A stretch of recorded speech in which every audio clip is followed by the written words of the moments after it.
If you're just joining us, it's a great Sunday afternoon at the corner of 20th and Blake. The Rockies got derailed last night, had their 7-game winning streak snapped, but they're trying to get back on track today as they wrap up their series against the Cubs.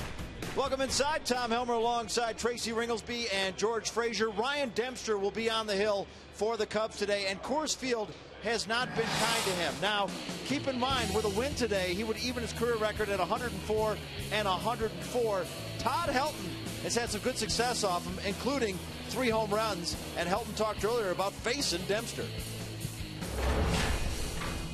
Yeah, I faced him in many roles as a starter. He's been a closer, but he goes out there and competes, and he'll do anything to get you out. So you just gotta take what he gives you, and I think the key is not trying to do too much, because the ball does move so much. And if you're thinking you're going to go up there and jerk him out to right field or something, you have a long day ahead of you. So with that, George, what kind of problems does he pose for this lineup? Well, he's got a heavy sinker, so if you swing at that ball down in the strike zone, he's going to get a lot of ground balls out early in this ball game. I think the key to getting after Ryan Dempster, don't pay attention to the glove up front on that delivery. Pay attention to where the ball comes out and where it's landing. But if you chase down, he's going to own you. Make him bring the fastball up into the strike zone, then he'll get in trouble. How much of a distraction is that wiggle? It is a little bit. He starts all that wiggle stuff. You start looking around. It's kind of a distraction from trying to pick the ball up. But it comes out of the backside because of the little wiggle for him. Something he's done for a long time in his career. We've seen it forever from when he was a closer, setup guy, and all the roles he's played. But for me, the one key is get the ball up off the strike zone. I've seen you distracted by the wiggle. We're going to take another break here. When we come back, we're going to get you up to the booth. Join Drew Goodman and Jeff Hewson as they take a look at this Rockies lineup. That's coming up next here from Coors Field.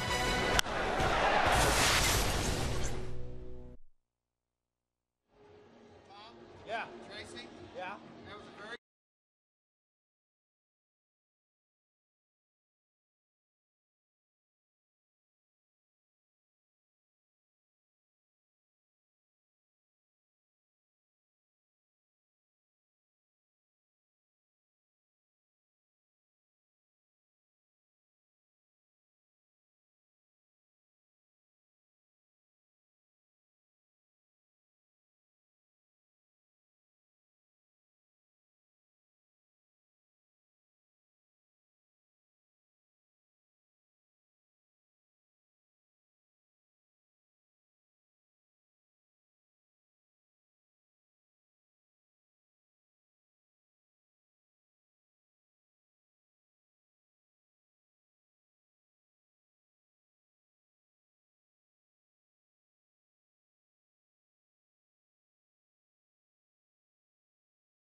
Way to the dugout to make his major league debut. Welcome back to Coors Field as the Rockies wrap up their series with the Chicago Cubs.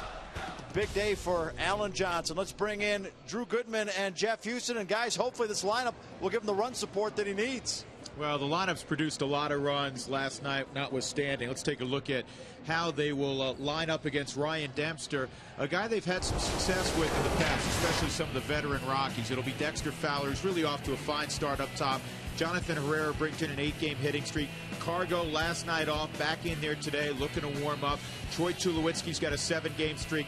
Todd Helton's 9 for 21 with 3 bombs in his career against Dempster. Smith, Lopez, Morales is behind the plate. Well, and the thing about this is sometimes as an offense going into a ball game, you know you have to go out there and produce, and you're not sure what you're going to get from Alan Johnson. It's his major league debut. I mean, who knows what's going to happen? So the offense says, you know what?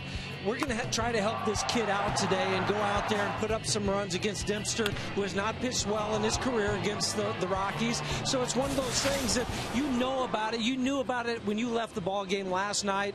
As an offensive player, you went 0 for 12. That's still eating at you a little bit with runners in scoring position. So tonight you say, or today you say, okay, we're going to go out there and we're going to throw some runs up on the board. Players know you can't win every one. You try to win every one. The likelihood was rather bleak that the Rockies were going to go 160-2. You want to win series, the bottom line. The Rockies have an opportunity to do that this afternoon, take 2 or 3 from the Cubs. It'll be exciting. Alan Johnson, who looked pretty cool, calm, and collected, making his way in, a walk he'll never forget. The Rockies and the Cubs. Come on back to Coors Field with us.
Making his major league debut, and as you learned during the pregame show, he was undrafted in 2005 out of a very good baseball program, Mississippi State, in the Southeastern Conference. And how many bus rides he's taken, and he's finally reached his dream. And the baseball gets dispatched. His first pitch, a slider, swung on and missed by Starlin Castro. And you know there are just butterflies, everything else going on in that stomach right now. No matter how much you tell yourself it's the same ball game, it's not. One misses on the inside corner, so it's 1 ball and 1 strike. Castro, a one-man wrecking crew last night, 4 for 5, including a 3-run home run. One of 2 players in the Cubs lineup, a triple shy of a cycle. Same deal for Alfonso Soriano. And the fastball misses up and away. It's 2-1. With Alan Johnson, he's not going to be an overpowering guy. We saw him in spring trainings 3 different times, and Fastball about 87 to 90. Slider, changeup, much like Coleman, who we saw last night for the Cubs. And a base hit to left for Castro. This kid is something else. He had 300 last year in over 400 at bats. Top 10 in the National League, and he reaches again. He's hitting well over 500, by the way, as a leadoff man. Southwest starting lineup for Mike Quaddy. Darwin Barney again in the 2-hole. He had a couple of hits last night. Marlon Byrd's 0 for his last 14. Then Aramis Ramirez, Carlos Pena, Alfonso Soriano, Kosuke Fukudome, and the catcher Giovanni Soto in front of the pitcher. Here's Barney.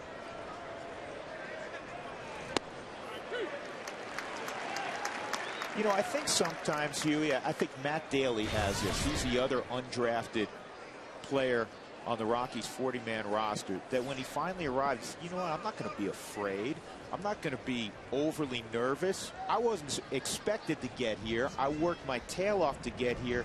I'm going to do my thing. Well, and Alan Johnson's 27 years old, too. That's the other thing, that it's not like, you know, he rose through the system quickly. I mean, 7 minor league systems. He was 56 and 42, 4.55 ERA. All of that factors in together. Well, you know what? I'm not going to be nervous. I mean, nervous to the point where it really affects how I go out and pitch. 2 balls and a strike with Castro at first. Barney's a good hit and run man. Scrappy player. He's quickly become a favorite of Mike Quaddy. Came up late last year, got 79 at bats, hit 241. See if Castro's in motion here. Good hit and run count. Yeah. I saw Castro take off yesterday. There was interference on Marlon Byrd. Chris Iannetta, he had to go back to first base, but he had the base stolen. 2 stolen bases on the year for Starling. He's going. That was a little closer. Well, he was leaning. You could see it from his body, the way he was leaning towards second base. Now Morales behind the plate. He's not as quick as you see the pick as Iannetta in delivering the baseball to second. He's thrown out 1 out of 3 base runners against him this year, though. Not going, and a base hit to right. Castro's going to go first to third. And Alan Johnson dealing with a situation. The Cubs have their hitting shoes on again, evidently, after pounding out 17 hits last night. Let's take a look at the Rockies defensively. Carr goes back in there in left field. Dexter Fowler in center. Seth Smith again in right. Jose Lopez gets the start at third. Tulowitzki and Herrera up the middle. Helton, who did not start last night, he did appear as a pinch hitter. And Morales behind the plate.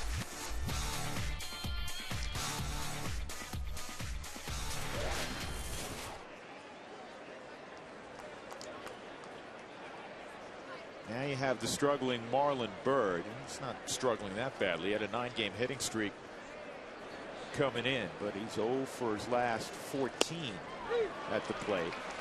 His hitting streak ended on Wednesday. Hopefully you get a ball that's hit hard right at the infielders. They can turn 2. Byrd will get down the line. It's not like he'll jog down there and make it easy for you. No, he plays the game the right way. 1 ball, 1 strike. Johnson is a contact type pitcher. Sometimes it's hard, Huey, with pitchers who throw at Colorado Springs, and he was a 10-game winner in 09. He was a 10-game winner last year. It's really hard to gauge what they have overall in that the ERAs are always inflated. Well, you have, first of all, you have an altitude that's about 1,000 feet higher than it is here, but also no humidor. No humidor. And the rest of the PCL has a lot of hitter-friendly ballparks. Albuquerque is at altitude. Boy, that's a fun place to hit. But that's why sometimes you look at ERAs and stuff like that for guys down in the PCL, but inflated batting averages as well. 1-2, down low 2-2. And we discussed that last night. And you felt like, you know, if you're a pretty good hitter, if you're any kind of hitter, you better have an average in that 300 range or above if you play in Colorado Springs in the PCL. You have to, because to me, a 270 hitter down in the PCL and maybe in Colorado Springs, that's going to translate to a 220, 230 type of hitter at this level.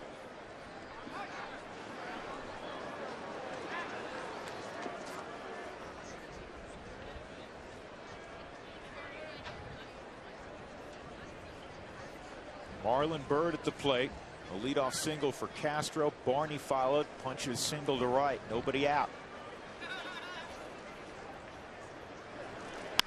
And up the middle, could be two. It will be. And Alan Johnston will relinquish a run, but he'll gladly take those 2 outs. That ball came off. Little break that hit the mound. That's what I was going to say, Drew. Is nice that it came off that mound just a little bit. Another slider from Johnson, kind of that knuckle curve more over the top than it is going down and away. But caught too much of the plate. Fortunately, it hit that mound, bounced up to Troy. He was able to scoop it, step on the bag, and make the throw for the Rockies' 20th double play this year. And he's going to get a comebacker from Ramirez. So all in all, it could have been much, much worse. Johnson has the first inning of his big league career in the book. 1-0 Cubs.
On Root Sports is brought to you by Geico. 15 minutes could save you 15% or more on car insurance.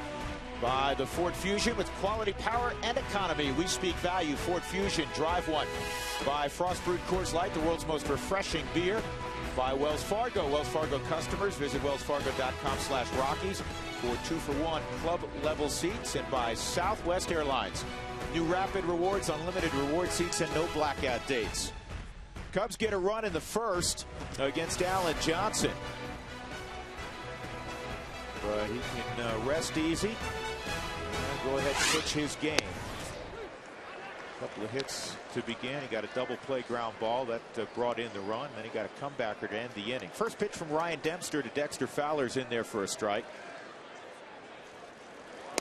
And that's in there for a strike as well. Bob Davidson is behind home plate.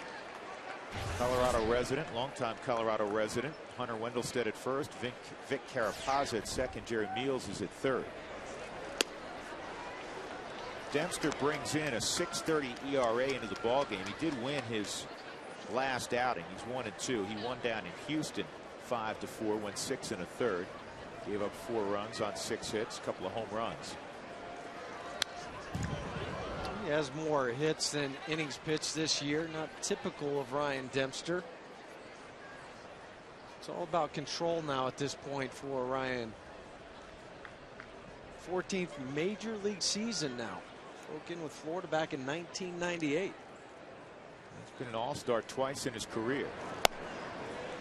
And the repertoire's really stayed the same. It's been very consistent through the years. He's a fastball slider guy. Primarily, he's trying to get ground balls. Yeah, and a split. He's kind of incorporated just a little bit more to lefties now than righties. 3-2. Dempster's a good guy, very well liked in the clubhouse. He's a Colorado resident, has been for a while. Here's the 3-2. Foul back. Great AB from Dexter right now. No matter what happens, if he gets on, he doesn't get on, but falling behind 0-2. But now this next pitch is going to be the 8th one that he's going to see. And among Canadian-born pitchers, there's Fergie Jenkins and there's everybody else, but Dempster figures prominently on that list, and a strikeout. Fowler, as he walks away, checking with Bob Davidson to see if he swung it. What would have been a strike. Here's the Southwest batting order this afternoon for Jim Tracy. Johnny Herrera will bat second. Then Cargo looking to warm up. Tulowitzki, Helton, Smith, Lopez at third. Jose Morales, he was scheduled to work today. And Alan Johnson. We saw Morales a little bit last night as second baseman. Very fine play in the top of the 9th. So Johnny has that 8-game hitting streak in which he's hitting .433 during the stretch.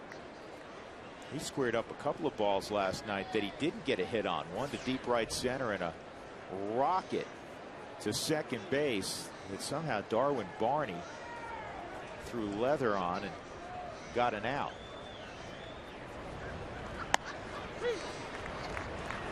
That play that Barney made in the 3rd, that to me changed the complexion of the ball game a little bit. Jim Tracy said as much this morning talking to him, because now all of a sudden that ball gets by its 1st and 3rd. You know what? It's the kind of play the Rockies have made frequently in the first couple of weeks of this season.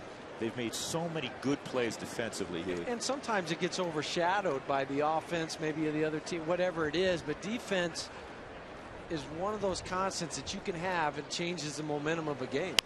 And this is a bloop that's going to go foul. Johnny lost the bat, so they'll retrieve that. It's 2-2.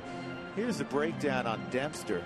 Last year he was a far better pitcher, really the last couple of years, a far better pitcher out on the road than he's been at Wrigley Field. Yeah, and this year the one road game that he has won, as you mentioned, Drew, is in Houston. .272 batting average against. Lefty's hitting .286 off of Dempster. And another full count. So Fowler went down swinging, but he saw a bunch of pitches, and now Johnny Herrera, true to form, seeing a bunch of pitches. 1-0 Chicago, bottom of 1. Down low, and Herrera draws another walk. Johnny spark plug to first. That'll bring up Cargo. Let's check the gloves for the Cubs. They'll have Alfonso Soriano in left, Marlon Byrd at center. Again, Fukudome's in right. He sat out Friday, missed 6 games with a hamstring strain. Aramis Ramirez, Starlin Castro on the left side. Darwin Barney and Carlos Pena on the right side. Pretty solid infield defensively. And Giovanni Soto is behind the plate. He's caught every ball game this year, save 2. For the Cubs, who come in at 7-7, the Rockies are at 11-3, leading the NL West. Cargo had a little bit of a back issue that flared up Friday, and this was prior to going out at the top of the 1st inning and taking left field. Keith Duggar working on Carlos Gonzalez. During batting practice, there wasn't any problem with his back then.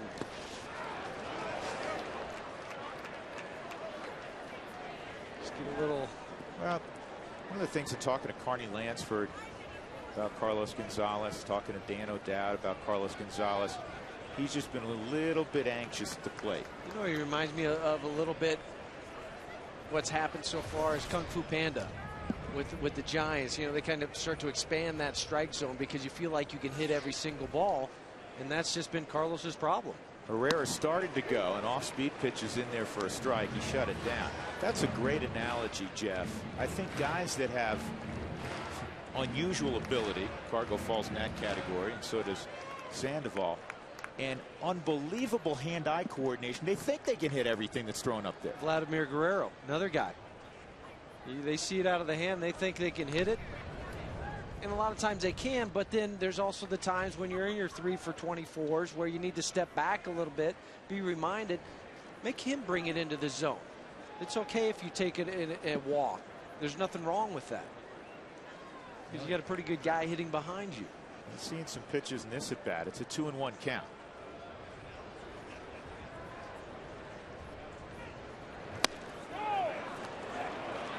He held up 3-1, no swing. They check it out at third with Jerry Meals. But that's one of those swings, though, that swing pitch. Instead of being 2-2, now it's 3-1, that he probably would have fired at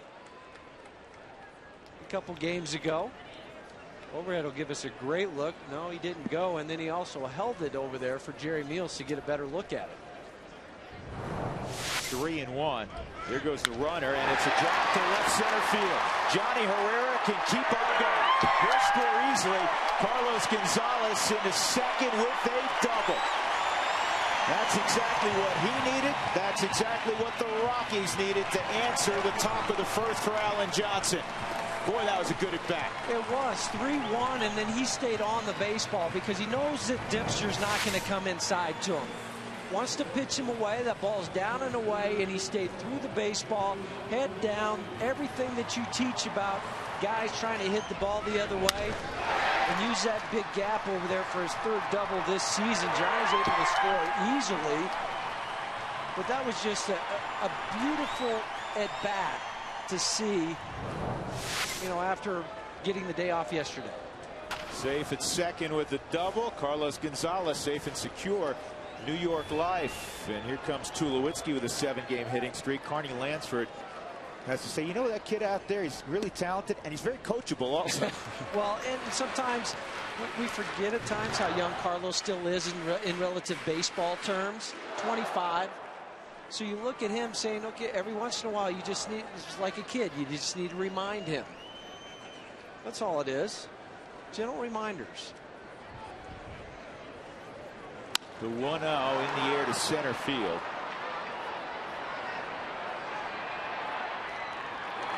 Bird makes the catch. That is out number 2.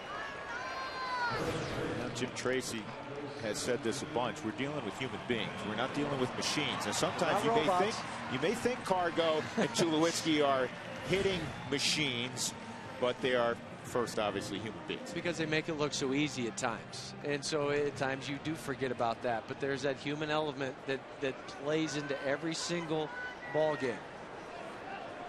And now Todd Helton, who's about the last guy Ryan Dempster wants to see with traffic. What, the 9 for 21 to 3 home runs, 429 average? Yeah, that one? That one. And on top of that, this is a Todd Helton that's locked in pretty good at the plate right now. 353 average. And the outs have been loud outs lately also. And he might see one fastball in this whole sequence. He did, but well, it was at his rib cage. It was just to show me one. Just let him know that I'll come inside. But that's it. 2-0. Need a split or a slider.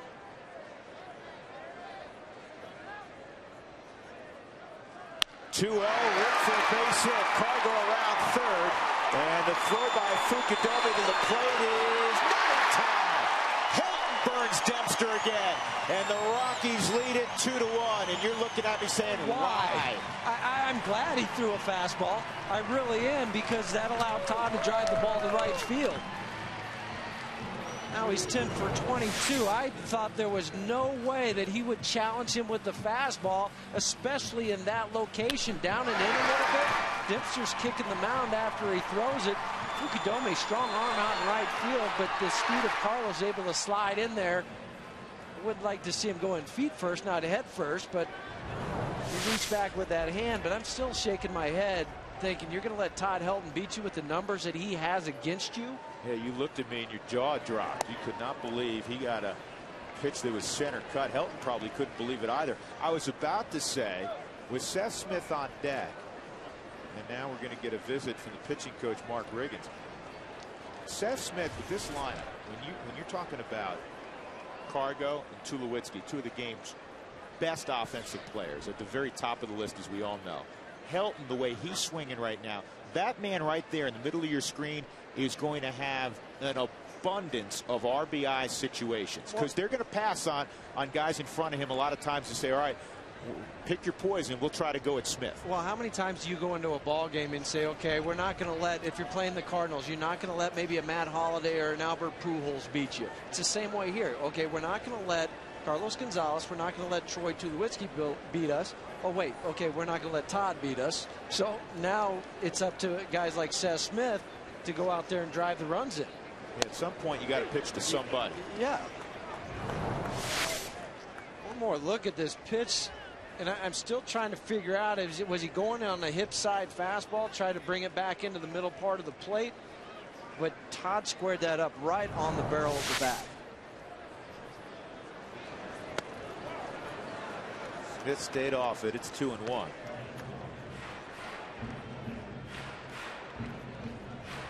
The Rockies answer with a pair of runs against Ryan Dempster, who came into this ball game in his career at Coors Field with a 1-3 record and an 11.35 ERA.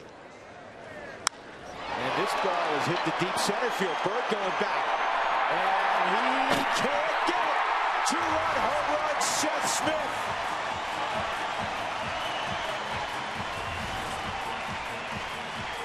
Make it 4-1 Colorado. Kind of almost on cue what we were talking about, Drew.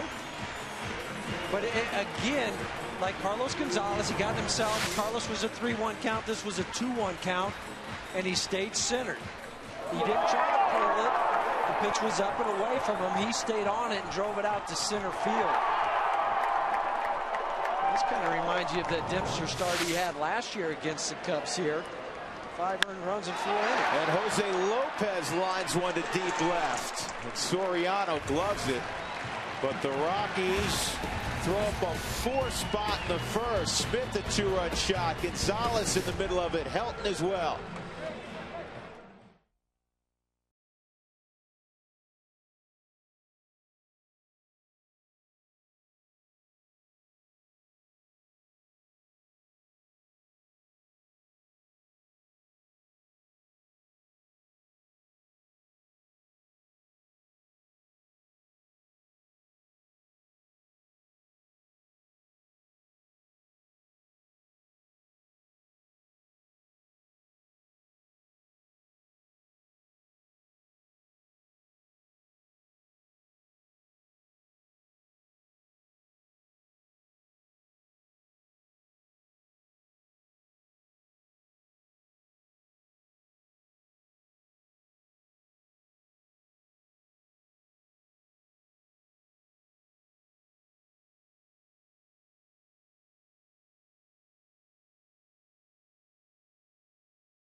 Well, let's see him. Let's go defense. What do you say?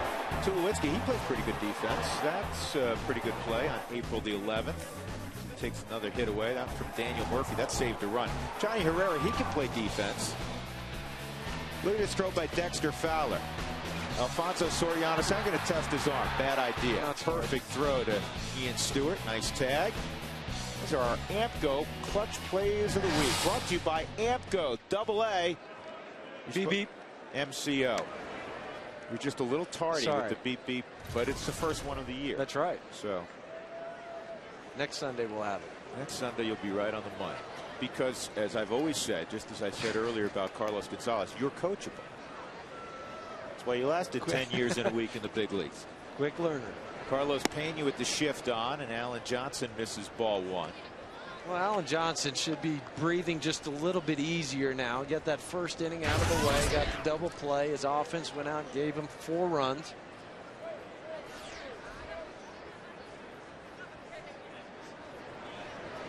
And the 1-0 bounces up there.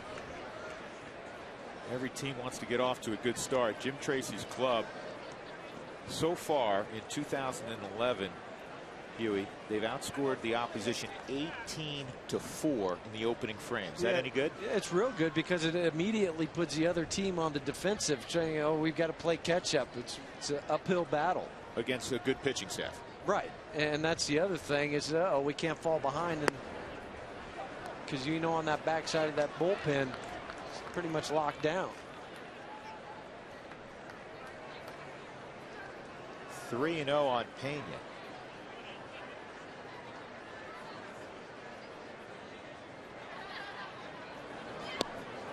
And he loses them. That's clearly not what he wanted to do after the Rockies got him 4 runs. So Pena to first, and we'll go downstairs and check in with Alana Rizzo.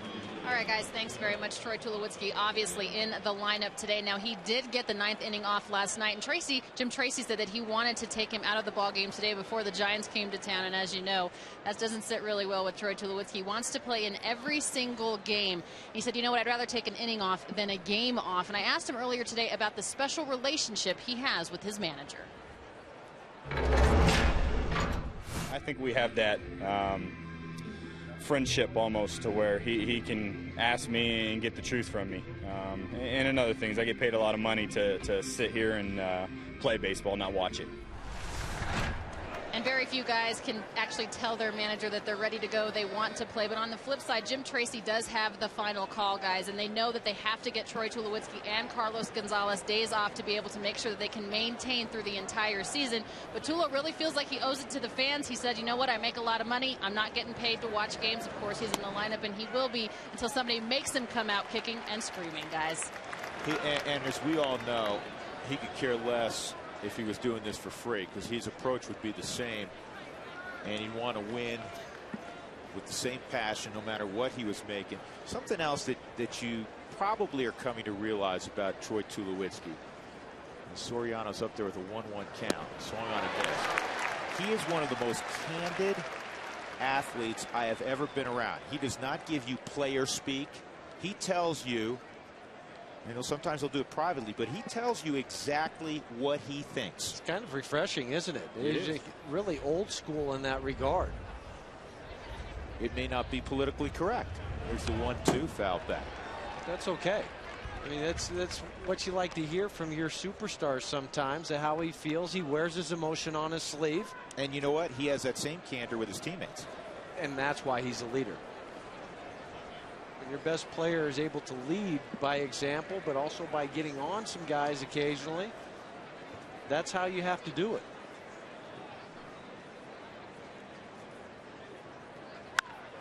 This is pulled down the line. It is hooking foul, fortunately. It's amazing, Huey. You know, you almost don't need an umpire sometimes on those balls hit down the line. The hitter will tell you if it's fair or foul. Soriano could tell that that he'd gotten out in front and it was going to hook. Yeah, he wasn't running hard out of the box, and so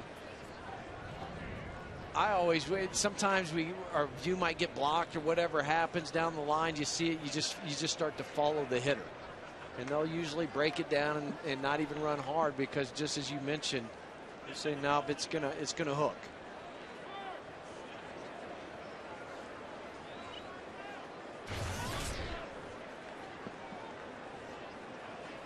Soriano a triple shy of a cycle last night. Nobody out. Pena at first. Here's the 1-2. Now, last night he went opposite field. He really stayed through this ball, Jeff. Well, and that's the surprising thing about it. It was a changeup that he stayed through the ball, and I can't remember the last time I saw Soriano hit a changeup out to right center field. If he usually hits one out, it's going to left or down the line. I asked Rudy Jaramillo about that this morning around the batting cage, and he said, you know, actually his approach, and this goes all the way back to when Jaramillo had him in Texas. There's Rudy. He said his approach really is to right center. Now, he does pull a lot of baseballs. He also, if you look at his stance, one of the few hitters in baseball that has a closed stance. Used to see it all the time. Yeah, not anymore. Usually open now. And this is poked to right, and it's going to go foul.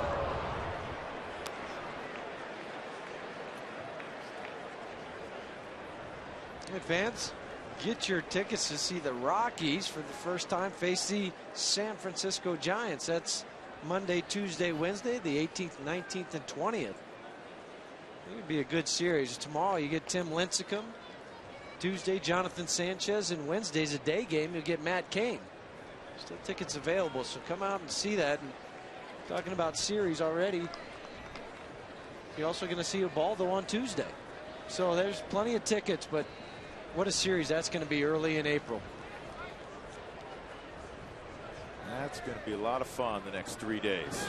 Swung on and missed. Alan Johnson gets his first big league K.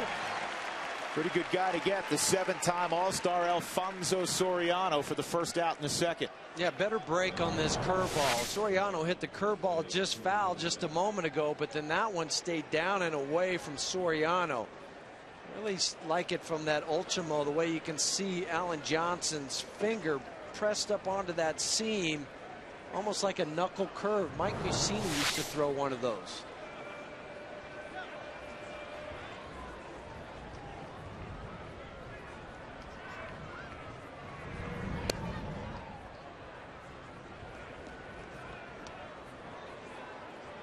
One 1-0 on Kosuke Fukudome. He had a hit and he was returned to the lineup last night.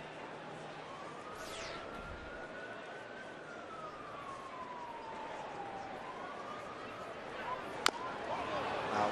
That didn't feel good. You know, he's wearing the protective shield on the front leg, and somehow I think it was a toe more than anything, though. Yeah, I missed it.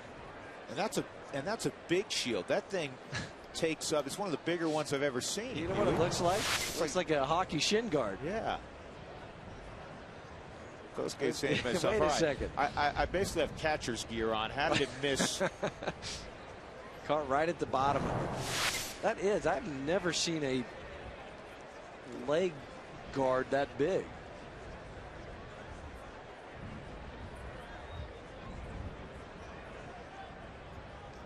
Pena walked. He's at first. Rockies up 4-1, top of 2. Good pitch. Now Allen's starting to get a little bit more feel for those off-speed pitches. And that's what he's got to do. He's not a big swing and miss guy. If you're thinking Alan Johnson's going to punch out a lot of guys, he's not. The ball's going to be in play.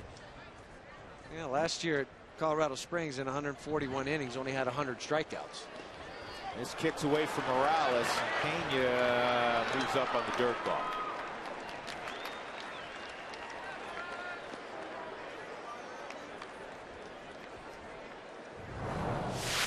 Curveball that got spiked down in front of home plate. Wild pitch for Johnson. Morales dropped and tried to block it in front of him, but Pena immediately saw the read of the ball going down into the dirt and just took off.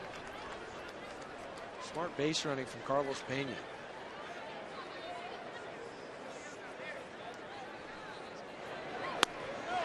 That just missed.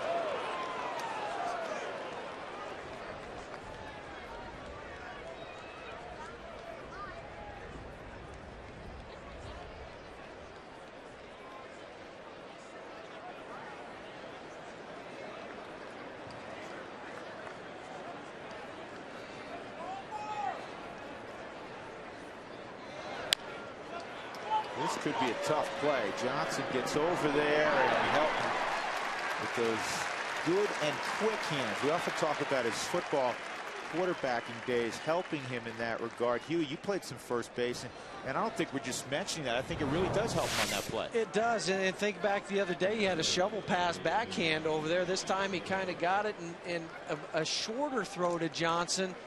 And remember, they have not worked together since the spring training, so it's been a little bit before they've had those pitcher fielding practices between Todd, but he's so good at just getting that transfer out of his glove and then showing the ball to the pitcher to allow him just to see it and not everything else that you see so many times with first basemen. Johnson backs up. And Morales stood up. A 3-run lead here. I think they would pitch to Soto. And now they're going to go and confer. I think Johnson was confused.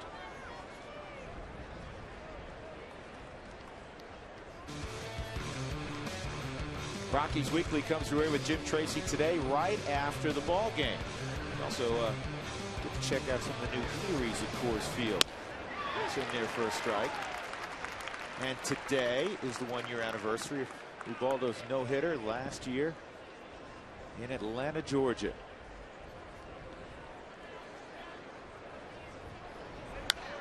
And this is popped up and maybe playable for help. That's in a tough area.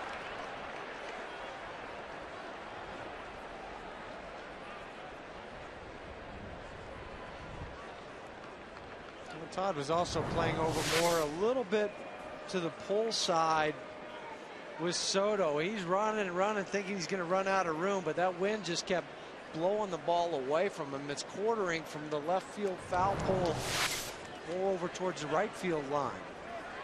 0-2. Show him a fastball up. It's 1-2.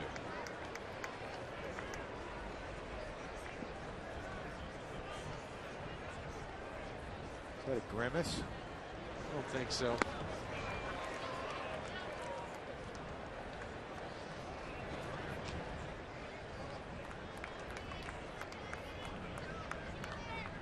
Not quite sure with the sunlight right now and the clouds. Do you have the glasses on? Do you take them off? It's really a tough time right now. Ground ball through the left side, and that is a run for the Cubs. It's 4-2. Line shot one hopper would be a better description.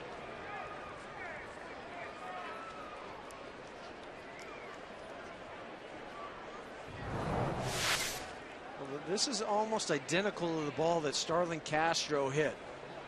Slider that stayed up and in and did the same thing Castro did. Lopez tried to make a dive for it, just hit too hard.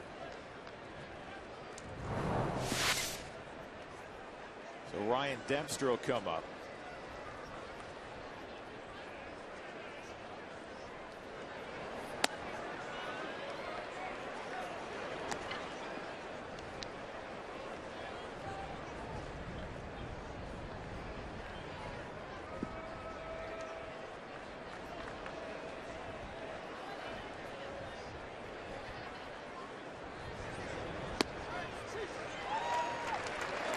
Talk about this 11-3 start. In 14 games in, the Rockies have already used 7 different starting pitchers. Greg Reynolds started a couple of games and pitched very competitively. And now Alan Johnson getting a spot start. And that's what's nice, to be able to get Ubaldo back on Tuesday. And really the starters, up until Jason Hamill took the loss last night, now they're 9-1.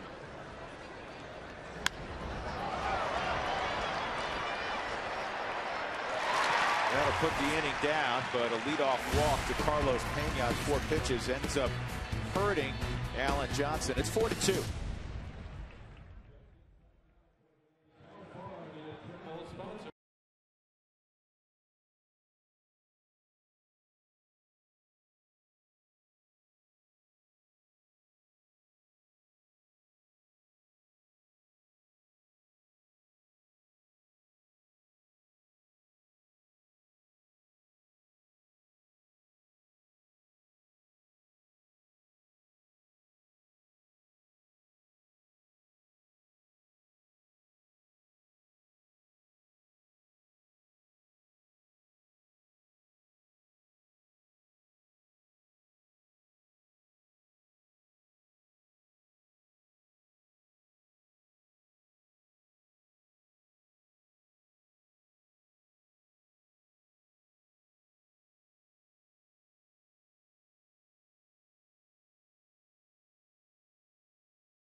Cooperative's save of the week. Well, Matt Lindstrom had to fill in for a very busy Houston streak. He got the save after Houston stumbled a little bit against the Mets in that 9th inning. Got David Wright with the bases loaded on a 3-2 pitch to fly out. The Touchstone Energy Cooperative's save of the week. Brought to you by the region's Touchstone Energy Cooperatives, who remind you to adjust your thermostat and start feeling the savings. Visit togetherwesave.com. Rockies up 4-2. They got 4 in the first. Carlos Gonzalez an RBI double. Todd Helton an RBI single. Seth Smith a bomb to center field. 2-run shot for Smith, his 2nd of the year. And Jose Morales leading things off for the Rockies. 1-1. Morales making his 3rd start. Jose, a career .295 hitter in the big leagues. Now, he always has only 166 at bats. But he was intriguing to Dan O'Dowd because he has the ability to swing the bat. And on cue, he's going to have himself at least a single. Fukudome gets to the baseball quickly. Well, he kind of treats every at bat like a pinch hit at bat, because that's what he did a lot for with the Twins during his career. So now you're in a part-time role. You got to go up there, and you don't have an opportunity a lot of times to look at pitches. So you're going to fire at that first fastball that you think you can handle. He's still a developing catcher. More on that in a little bit. A reminder, Toyota Talk will come your way in the top of the 6th inning. Text Toyota followed by a space, and then your comments to 720-720. Focus on this ball game if you can. We'll do it throughout the post-game show, throughout the Toyota post-game show. It's Toyota Talk.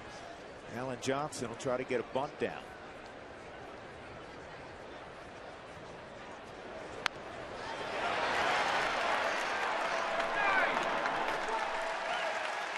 To second goes Morales with 1 out.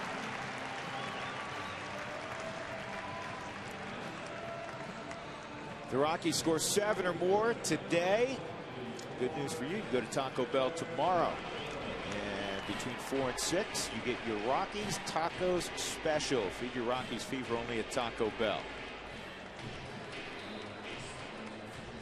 You know, this is a really interesting seat. Every time you wander around the ballpark, sometimes I go out there and say, man, that's a pretty cool place to watch the game from. They're underneath the scoreboard, and Alana Rizzo is going to head in that direction a little bit and file a report from there. Hucks. Yeah. It's just down, too, from where the pitchers sit down in their bullpen to stay out of the elements. Here's the 1-0 to Dexter. It's on the inside corner. 1 ball, 1 strike. Rockies want to keep the pedal to the metal against Ryan Dempster for as accomplished as he has been in his career. And he makes Colorado home. He does not like pitching here. It's clear. Well, just his numbers bear it out. He has over 100 wins at the big league level, 103 wins. A lot of saves. He just doesn't like pitching here. Plain and simple. Yeah, for 3 years, he was the Cubs closer. And then they moved him back to the rotation. His best season was back in 08. He's won double digits 6 times, but back in 08, he was 17-6 with the .296. An all-star that year, an all-star back in 2000.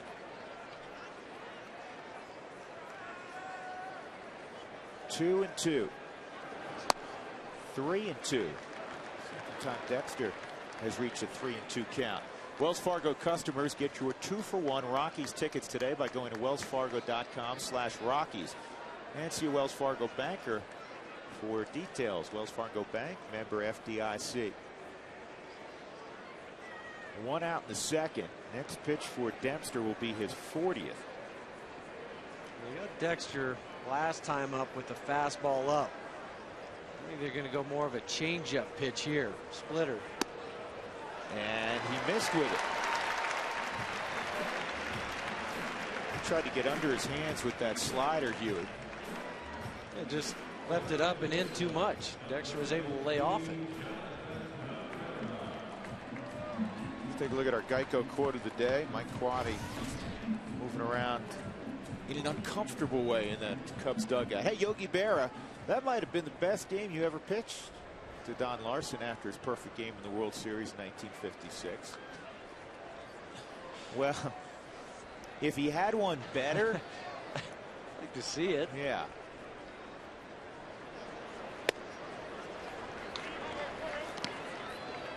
Roy Halladay threw a no-hitter, not a perfect game in the playoffs last year. Only one perfect game in the history of postseason baseball. 1956, Don Larson. Johnny Herrera walked his first time. Runners taken off, and the throw to third. What a shame. Morales had the bag, but he couldn't hold it. That was a hit and run. Just unfortunate that the pitch was so bad that Jonathan, he tried to swing at it, but it was so bad up and away from him, couldn't make contact. The slide was good by Morales, but you have so much speed because you're trying to get out and around the tag that he just came off of it. Ramirez stayed with it. So 2 outs. Fowler at second. Here's the 1-1 to Herrera. It is pulled down the line, foul.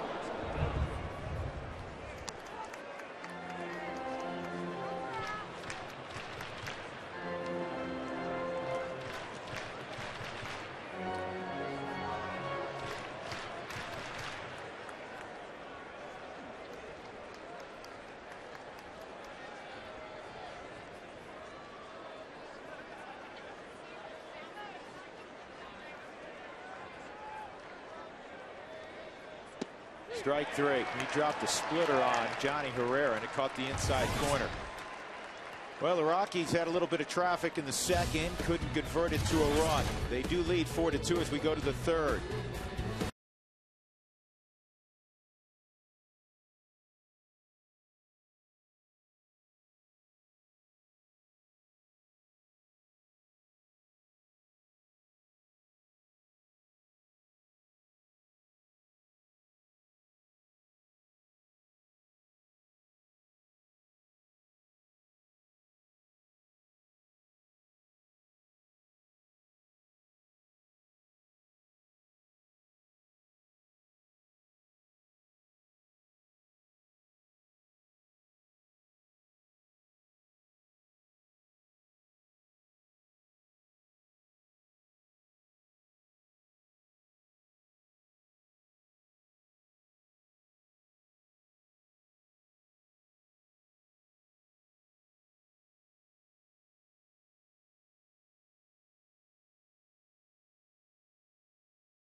Yeah, it is. It does feel like I'm inside a cage a little bit, Drew. I'm over here under the auxiliary scoreboard, the out-of-town scoreboard over here in right field. It's called the warning track, and this area can be used for private parties, but it's called the warning track because really you're right on top of it. You can be right here next to the warning track. If I wanted to, I could have a nice conversation with Seth Smith or Fukudome if I wanted to over here. But take a look out this fence. You have a nice view of the infield. You can't really see balls in flight if they're going out of the park. Hopefully that doesn't happen too much to the Rockies, against the Rockies here today. But a really cool area called the warning track. Big parties. Come down and get a completely different vantage point when you're here at the ballpark, guys. How fluent are you in Japanese? Not very. I have to do the Rosetta Stone for that. So when you're taking Spanish lessons, I will take Japanese lessons. Sounds like a good idea. Starlin Castro at the plate, and he swings at the first pitch, and this ball is guided by the wind out of play. The area over there where Alana was kind of reminds me of old Comiskey. They used to have something like that there, and Even the new one, there's a little area that you can have picnics. See the scoreboard. Boston's winning another baseball game. They throw a parade. 4-1 yesterday. Here's the 0-1 on Castro. It misses. Carl Crawford's back in the leadoff spot today. Yeah, that's been interesting so far for Red Sox Nation. 1-1 on Castro. 2-1.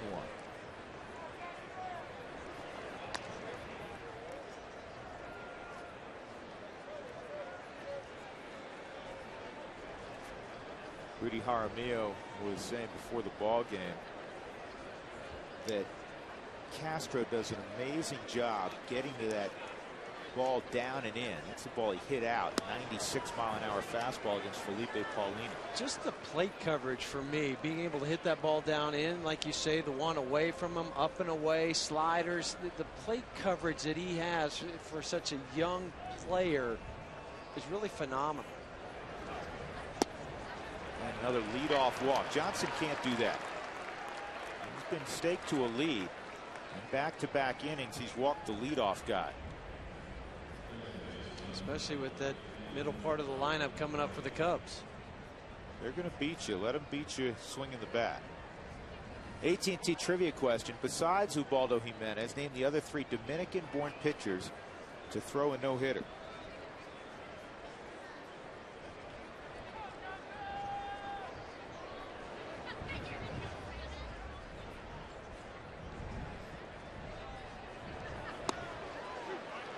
Strike on Darwin Barney.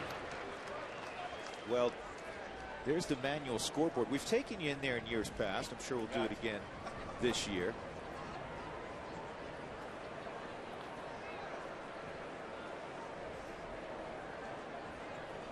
Looking long distance. It's the view from about 360 feet away.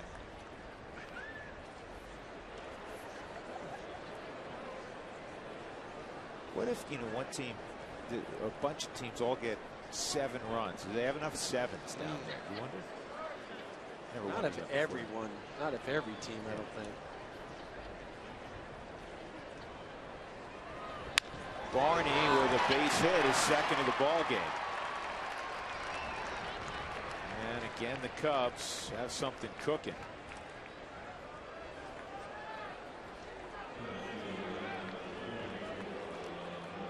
Marlon Byrd hit into a 6-3 double play.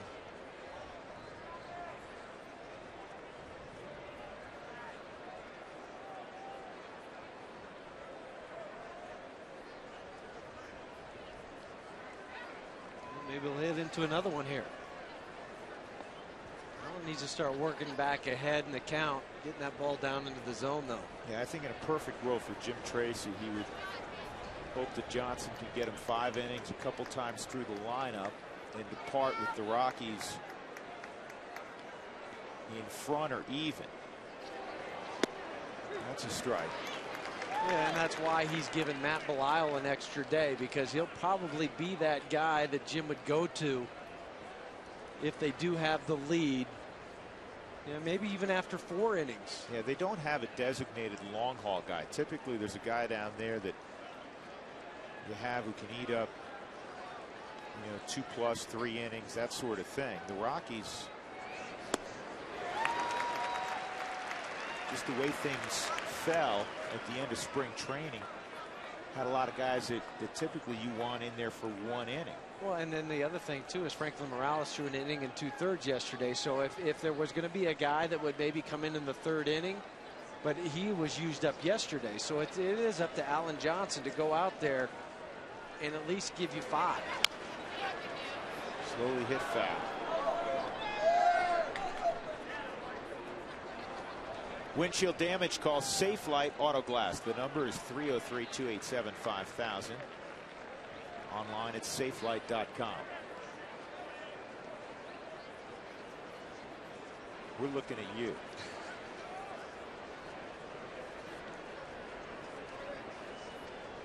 He had all the food assignments yesterday. Yeah. Now we're putting him in some other interesting locales. Good speed on base. Ooh. Morales did a better job. Marfoley's been working with him on holding pitches for the umpire instead of, quickly firing it back to the pitcher. And that was an instance where he did exactly what Marv was teaching him to do. He was set up inside. The pitch was away just a little bit, but hold it there for Bob Davidson to see. And a subtle pull to the center of the body. Here's the 1-2 fouled off. Can't be a dramatic pull. No, it's got, and that's why you have to have hard and strong wrists to be able to do that, to hold that ball where you want it and not jerk it back into the strike zone.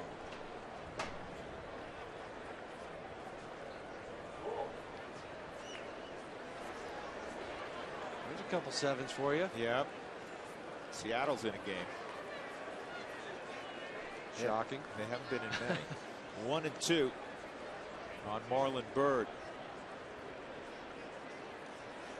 That's a good move by Johnson. It's just, watching Starlin Castro at third.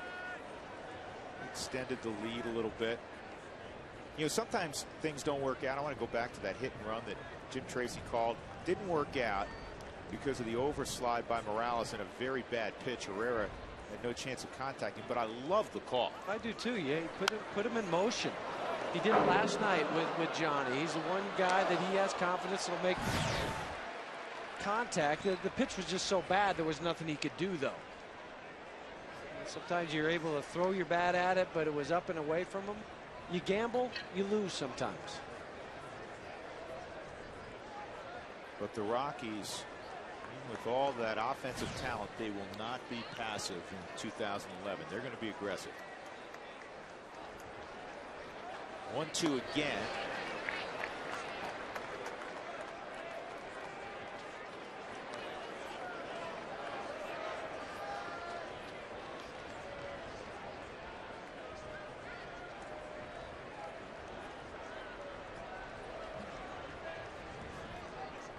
Let's see if he goes back to that slider that he was able to strike Bird out or get the double play on back in the first. He did, and he struck him out. So Bird, 0 for his last 16, is the first out of the third inning. That'll bring up Ramirez. The location, we've seen that 12-6 curveball with the knuckle up on top or the finger driving into the seam. This time was a straight slider, put the fingers together, finish out in front. You got Bird to fish at it.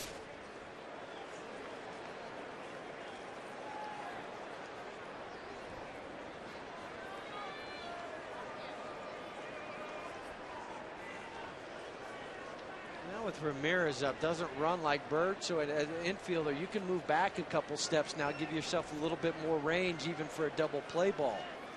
Don't have to cheat quite as much. Strike one.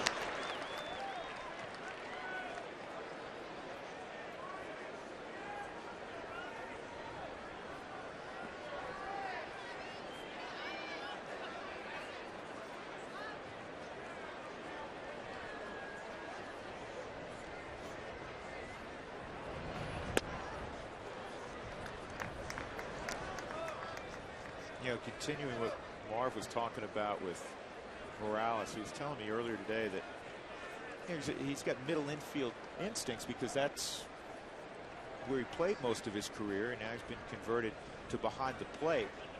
So he wanted to catch it and get rid of it quick. That's going to find a hole. Gonzalez quickly to the baseball, and here comes Castro and he'll score with a good speed. 4-3.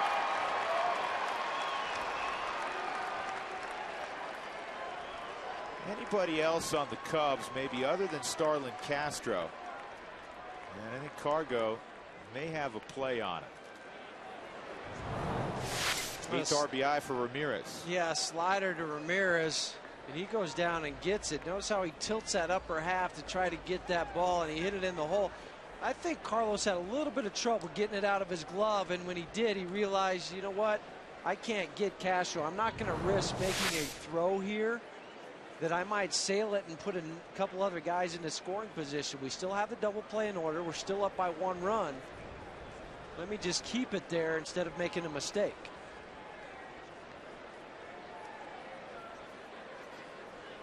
Jim Tracy trying to massage his way through this ball game with the young man making his major league debut, Alan Johnson, out there, but he's given up a run in each inning.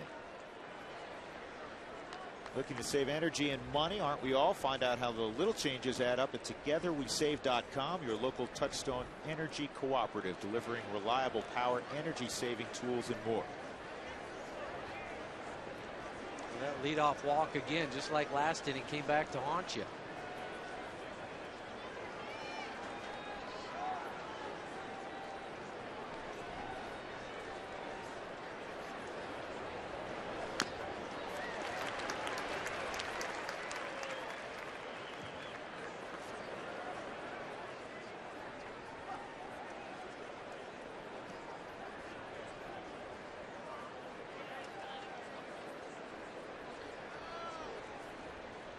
Pena 2 for 13 with runners in scoring position.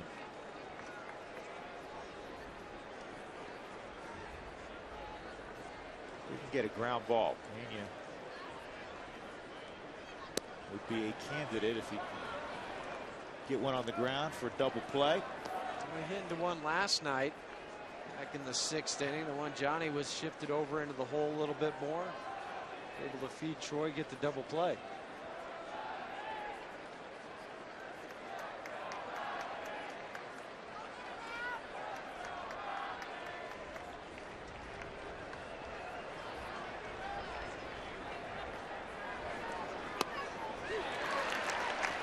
Two.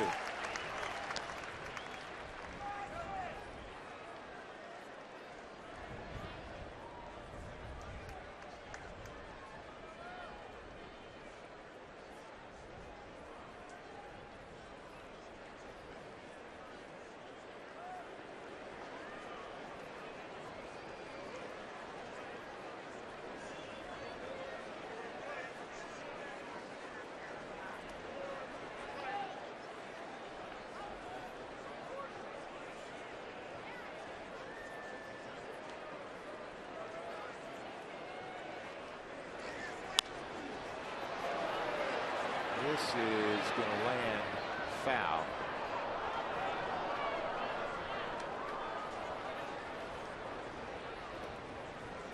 Good snag on that foul ball by the Rockies fan. You know what's going through Jim Tracy's mind right now? He's trying to think, how, I mean, can I get him through 4 innings? Yes. Yeah, I think originally he's saying, can I get Johnson through 5? And some of it's dependent on what happens here with Carlos Pena.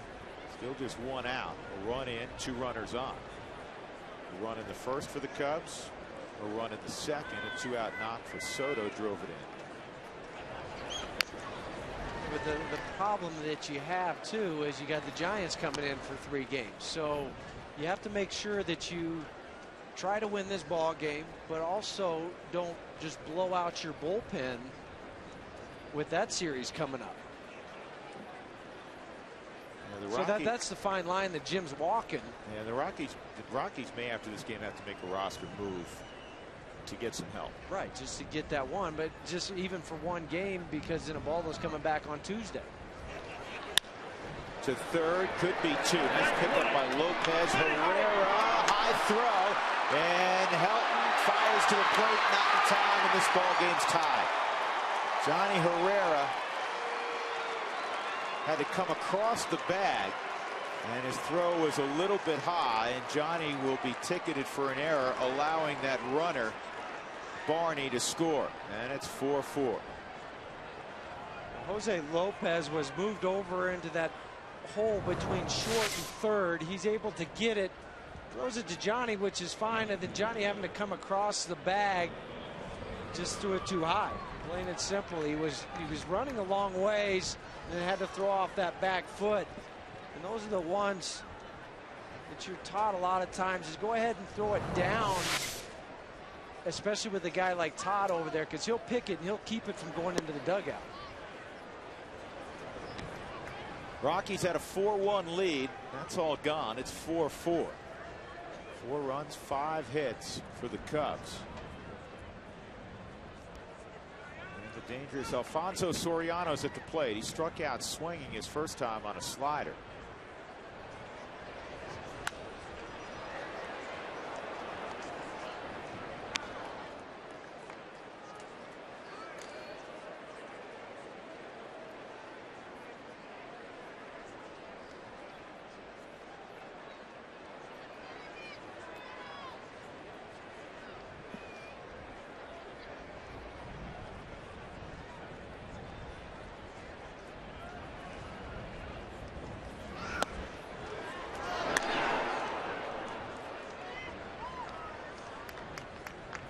Jeff Baker was saying this morning about Soriano. He really enjoys playing with him. He says Soriano, very accomplished player. He's been at this a long time. He said he loves to play. Every day he wants to be in the lineup. Every day he's got a smile on his face. I think he's taken a lot of criticism, especially in Chicago, because whenever you make big money and the team's not performing, you become a target. He's dealt with some knee issues recently. Soriano told me today that his knee's feeling better than it has in quite some time. And that's what kind of robbed him of a little bit of his speed. Remember, he was one of the fastest guys ever in Major League history to have 20 home runs and 20 stolen bases. To right field, down the line, and it is a foul ball. Soriano, as I said, is a 7-time All-Star. Reached the 200 home run and 200 stolen base mark in just 929 Major League games, the quickest of any player ever.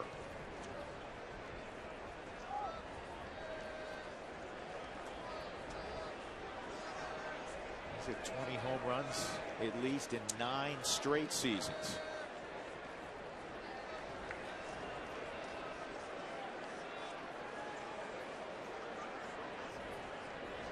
(3-2). And once again, Johnson able to strike out Soriano. But in the inning, 2 runs come around for the Cubs. They have scored in every inning. It's 4-4 as we go to the bottom of the 3rd.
Is gonna be.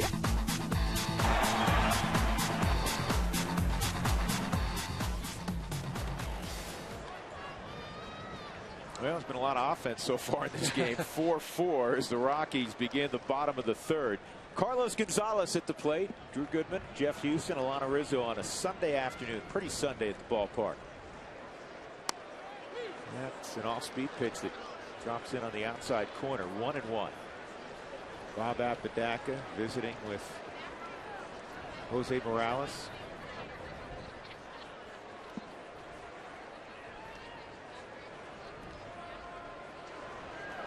Cargo pulls that one foul. Cargo 4 for 7 now against Ryan Dempster, including this. There was no doubt about that one when he hit it. The double he hit in the 1st inning, there was no doubt it was extra bases. A 400-foot double to left center. Much better at bat, a more composed at bat. Well, yeah, and you could just see everything slowing down a little bit also in the box for Carlos. Not the jumpy, even when he takes a pitch. His setup, the leg kick, everything involved slowed down a little bit. Now that allows your head to stay still. When your head stays still, you see the ball longer. There's a term that hitting coaches use all the time. You hear from Little League on up. I've used it a million times. I know you have. Trust your hand, especially with 2 strikes. And then that's the most difficult thing to do when you're not going well, though. And Dempster able to strike out Gonzalez, leading off the 3rd. 3rd strikeout for Dempster. That'll bring up Tulowitzki. Let's answer our AT&T trivia question. Besides Ubaldo, who are the other 3 Dominican-born pitchers to throw a no-hitter? Pedro Martinez is on that list. No, he's not. He never threw a no-hitter? His brother, Ramon? No. I didn't realize that. Juan Marichal, the great Juan Marichal. And of course, this date in history. Last year in Atlanta, Ubaldo Jimenez with that gem against the Braves. Brian McCann made the 27th out. First no-hitter in Rockies history. Remember the second half of that game, Ubaldo, he was struggling out of the windup. He went from the stretch. He had 6 walks in the game. I still remember that catch that Dexter Fowler made, though.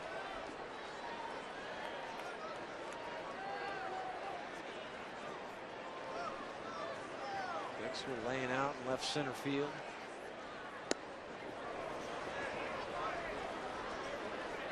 Yeah, that was a Troy Glass swing. Yeah, early in the game, just all over the place. And 6 walks. 6 walks, and then he settled down. 128 pitches. This is a pop fly in the infield.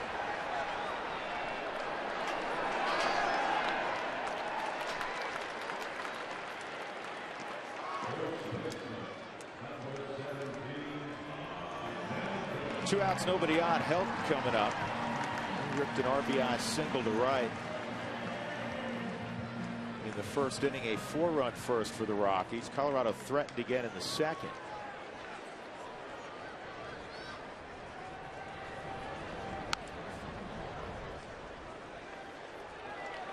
Helton's thrown out a multi-hit game in each of his last 3 starts. Overall, he's 8 for his last 16. One thing Carney's been preaching to Todd is make sure he stays tall through the ball. Don't collapse onto that back leg.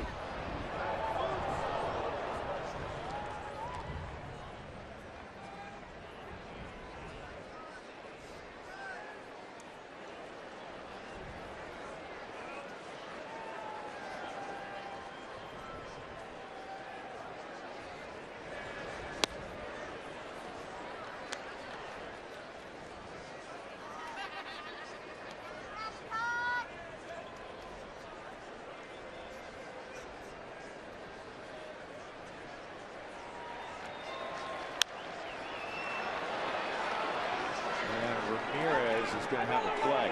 1-2-3 inning for Dempster in the 3rd. We will travel to the 4th inning. The Rockies 4, the Cubs 4 at Coors Field.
17-year-old undrafted Alan Johnson, and Alana has found his biggest fan. Yeah, without a doubt, guys. I'm here with Alan's mom, Denise, and his girlfriend, Courtney Harden. They came in from Birmingham, Alabama last night to see Alan make his major league debut. And Denise, I just want to talk to you. What a tremendous day this must be for your family. I mean, with everything that he's gone through, being an undrafted free agent, spending so many years in the minor leagues, and really persevering, and you get to see his major league debut. That must be so special. It's very special to me because I've watched him play since he was 4 years old. And Courtney's heart is in her throat right now. She's so nervous, but it's got to be absolutely. Are you guys hanging on every single pitch up here, whatever he's doing? Definitely. We're running down there taking pictures every chance we get. So it's obviously a very big family affair too, and Alan's father John is here as well. But can you tell us a little bit more about him just as a person? We know that he's obviously a tremendous worker. Very much a hard worker. He's worked very hard for everything that he's accomplished in his life, and including just graduation from high school, junior college, Mississippi State, and then making it into the minor leagues, and like you said, working his way up. Well, he got Giovanni Soto to ground out there, and I want you guys just to enjoy this game. Try to breathe if you can. We appreciate you letting us be a part of it. Congratulations to you and your entire family. Thank you so much. All right, guys, back to you. All right, Alana, thank you. So Kosuke Fukudome grounds out to second, and Soto at the plate now. He had an RBI single his first time. 1 ball, 1 strike. You forget at times how stressful it is on the parent, to sit there and watch their kid. We do it just in little league games. Sometimes there's more stress on the parents.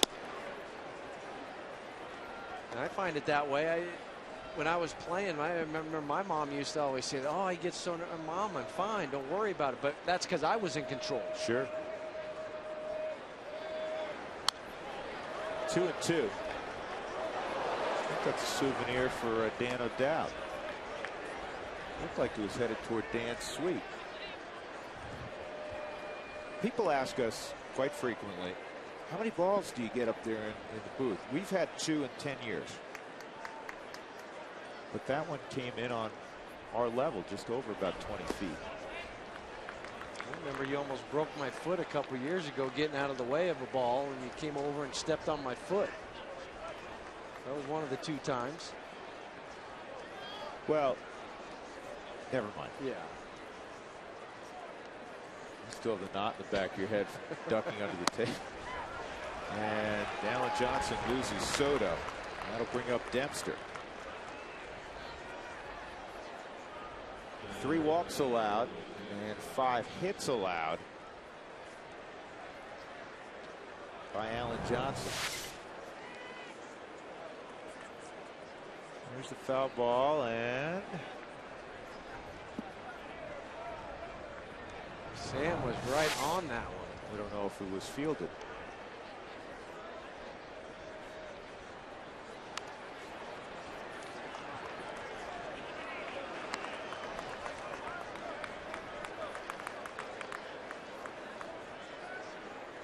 Cubs are 7-7. Mentioned this late last night. They've been 1-1, 2-2, 3-3, and on now to 7-7. And it hadn't happened through 6-6 since 1934. Now you have to go back to 1930, the last time the Cubs began a season in such fashion.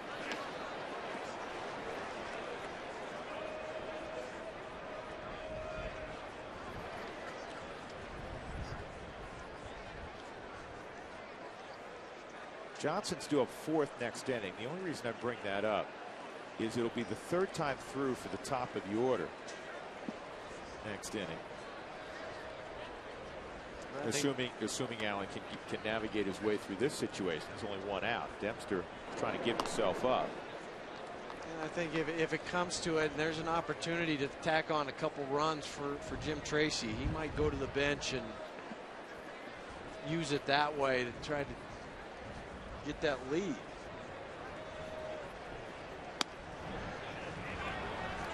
Two and 1. And the other thing is that Johnson's thrown 83 pitches already.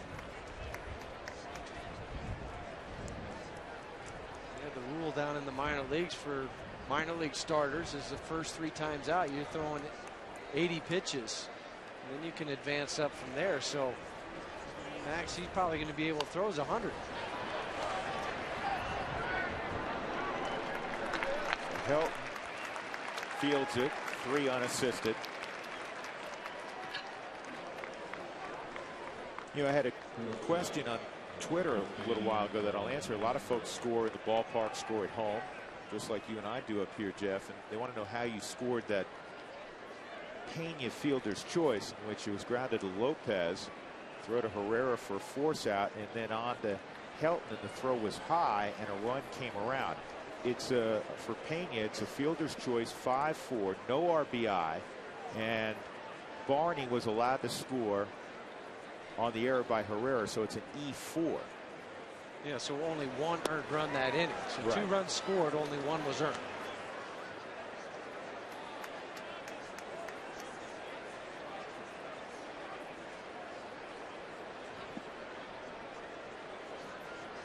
Castro a single and a walk. He has scored twice. He's 5 for his last 6 in this series.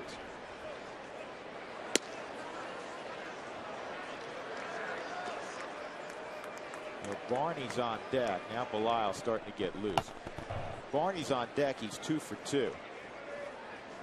First base is open. Not that you want more traffic in a 4-4 game, but you may be better off taking your chances with Barney, Huey. Yeah, and that's exactly what I think they'll do right now. I thought they would, with a 2-0 count, go ahead and put him on, not worry about making a mistake. If it was a veteran guy out on the hill, I'd say, yeah, go ahead and try to pitch around him, try to see if he'll get himself out. He hasn't been doing a lot of that. No, exactly, and that's maybe even if it gets to 3-0, just put him on. Well, now, exactly, he's at 3-0. Looking over at Jim Tracy, seeing if 4 fingers come up.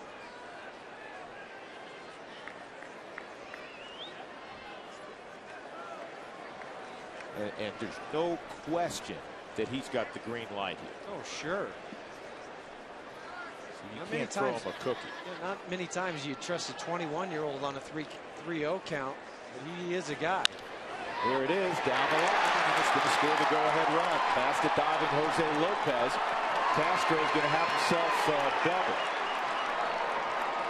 So I'm with you. On that, I would have just passed on him. He's swinging the bat too well. Folks, he's hitting close to 600 since he's been inserted into the leadoff spot.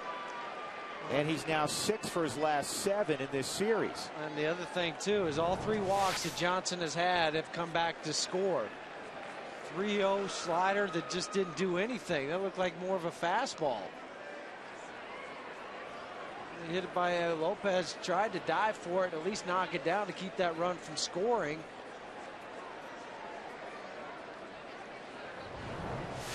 Now even worse than the run coming around, you have another runner in scoring position.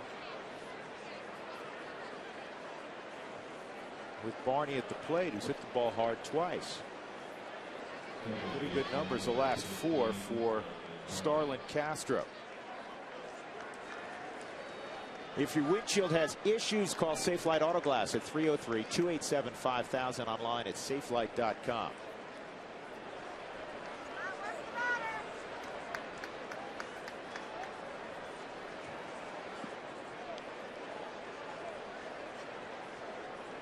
Run in the first, run in the second, 2 in the third, and a run here in the fourth for Chicago. They lead 5-4. We said off the top of the show, and it's not to show any disrespect toward Alan Johnson, but a journeyman minor leaguer, and you give him a lot of credit for rising to AAA for an undrafted guy. But you know, his ERA in the last couple of years in AAA closer to 6, and he's trying to help out the ball club. You want to see him do well, but you know going in, it may be a day where you really got to score some runs. Yeah, and he's got to be able to hit his spots, and he really hasn't been able to do that. And you don't have the overpowering fastball or a great secondary pitch. You've got to work on the corners. You got to nibble. You got to pitch backwards. And when he's walked guys, it's come back to haunt him. When he's made a mistake, it's gotten hit. And that's what happens at this level. 2-0 on Barney. Got to make a pitch right here. That's a strike, and I'm trying to think along with Jim Tracy. He's got Bird twice. If Barney were to reach, Belisle's standing up. He's ready. He'd be throwing if he wasn't.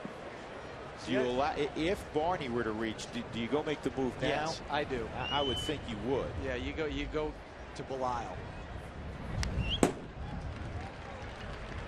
To me, either way, this is Alan Johnson's last inning. If he gets out of it, he's in the dugout, due up fourth next inning. But if Barney reaches, then Belisle will come in to face Bird.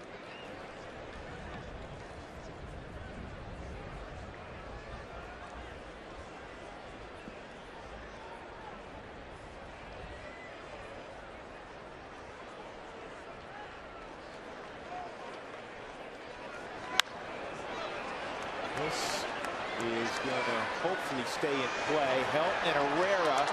Look out. Todd's getting up. Johnny, I think, is okay as well.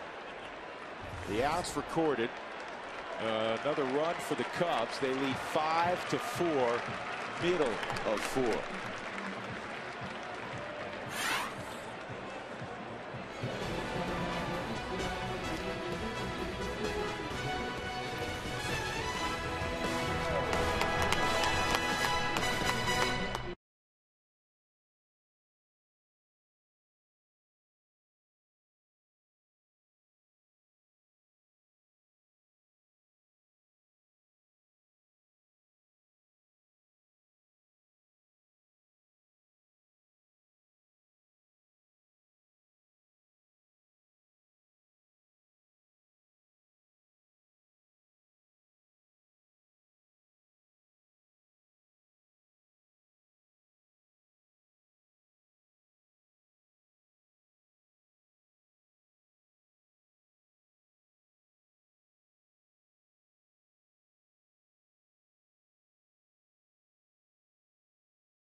Ryan Dempster warmed up very quickly. We missed one pitch, bottom of the 4th inning. It was a strike to Seth Smith. Dempster has retired 4 in a row. And off-speed pitch, and it's 0-2. Smith had a 2-run home run in the 1st inning to cap a 4-run first for the Rockies. They trail 5-4 now as they hit in the bottom of the 4th inning. Matt Belisle will be on to begin the top of the 5th inning, continuing to throw down in the Rockies bullpen. Alan Johnson has made it all the way to the big leagues, a long road. Obviously, he wishes this afternoon went a little differently. Dealt with a lot of traffic. He gives up 6 hits. And he walked 3.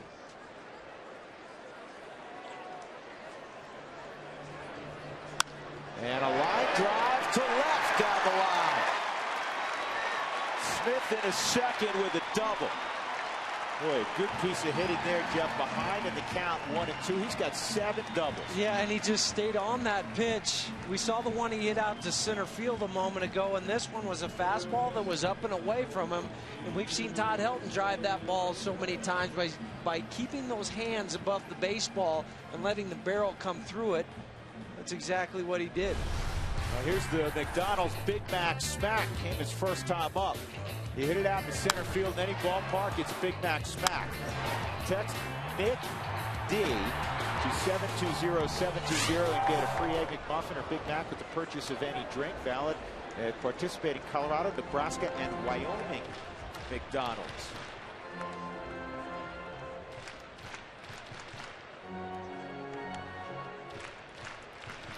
Jose Lopez trying to bunt, fouls it off. It's 0-1.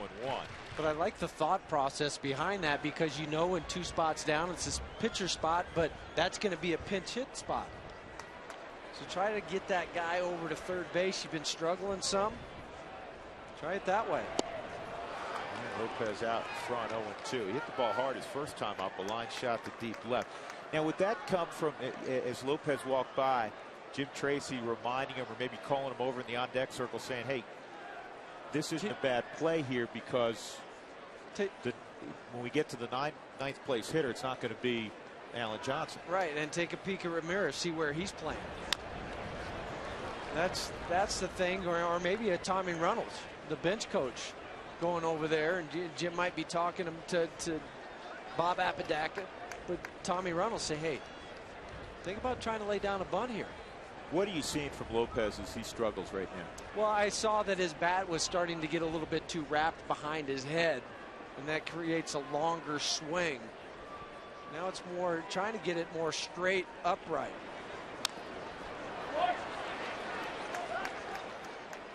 Yeah, when you start to get a long swing too, a lot of times you'll start to get a little jumpy, because you think you have to start your swing sooner, because it's not getting to the point of the contact quick enough.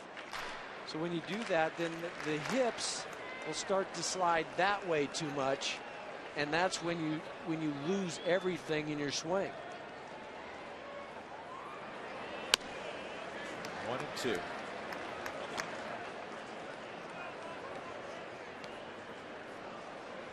Dempster's closing in. Huey on 70 pitches. Nobody out in the 4th inning.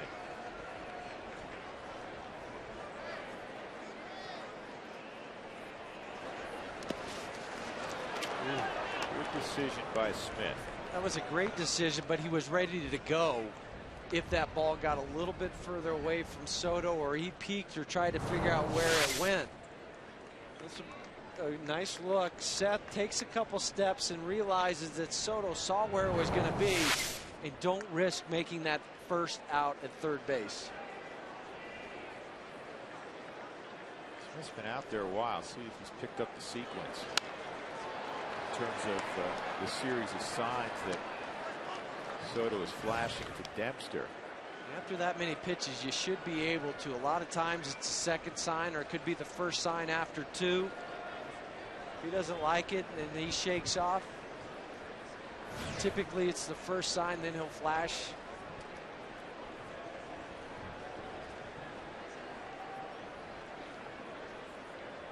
Two-two. And Smith's going to be able to move up on this. So Lopez getting it in play, moves the runner along. And now with 1 out, the tying run at third for the Rockies with Jose Morales up. Coming up in the top of the 6th inning, Toyota Talk. Text Toyota followed by a space, and then your comments and questions to 720-720. We'll do it as well throughout the Toyota postgame show. You know, we're talking about the series of signs being flashed with a runner on second base. Sometimes catchers, did you find, would become deliberate in a certain spot in their delivery, which can give it away. Yeah, and those are all the little things you think about as a base runner. You're not just worrying about where the guys are out in the outfield, but study those things. Because if you see all of a sudden it's going to be a changeup, slider, something, so you're automatically thinking ball in the dirt, I can advance. And there's 2 pitches that Dempster throws that he may spike, the slider and the split finger. To your point, here's the 0-1. 0-2. Now Morales has got a battle. They're in at the corners, or even at the corners, and the infield's back. So if you can clear the pitcher and stay in the middle of the field, you tie up the baseball game. Yeah, and even at first base where Pena is, I know he'll creep in a little bit, but if he has to move to his left or right, there's an opportunity to score there. The only 2 guys are the pitcher and Ramirez at third. Carney was saying yesterday that Carney Lansford, that he's still not, I mean, they've done a really good job with their at bats, but he still feels like they've left some runners out there at third base early this season, some situational at bats that became empty at bats, and this is one of them. And now you're down 5-4 in a ball game that it's going to take some runs to win it. It looks like. Job by Morales, 1-2. Wait, and he's been getting more crouched now and spread out just a little bit more, to your point, Drew, where he wants to just make contact. Try to hit a ground ball to the shortstop or second baseman. Think less body, more hands.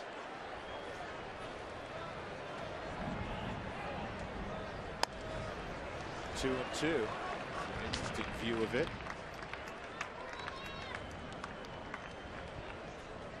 You know, 2009, that's when Morales got his most big league at bats. He had 119. He struck out only 22 times. Not bad. Well, especially for a switch hitter, too, because he's trying to make sure that both sides of his swing, left and right, are working together.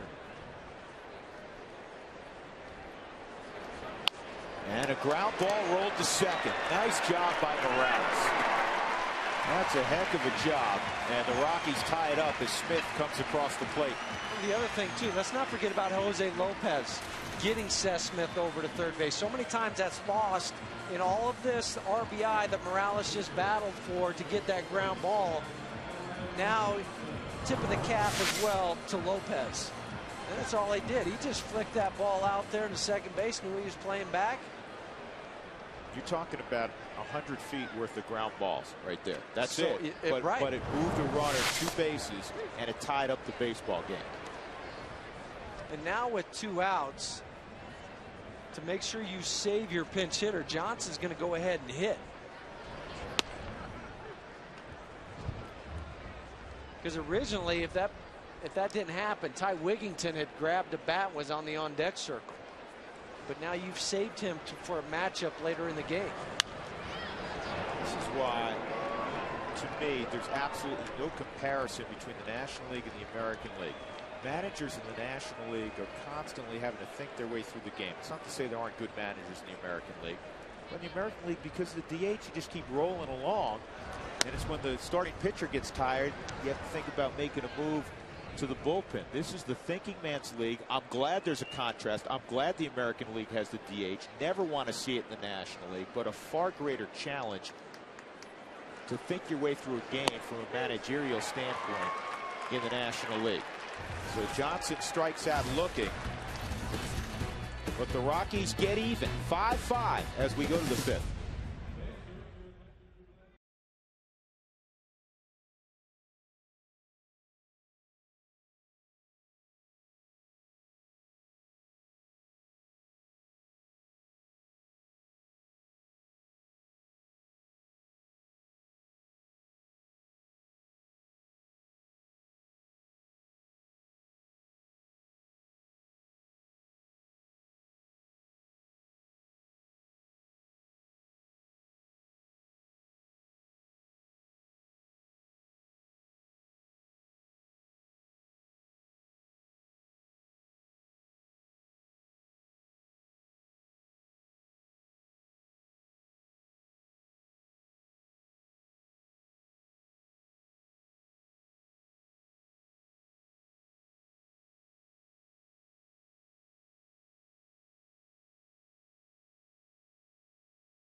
Neighborhood Toyota stores. Toyota moving forward by the fast, reliable, heavy-duty internet from Quest.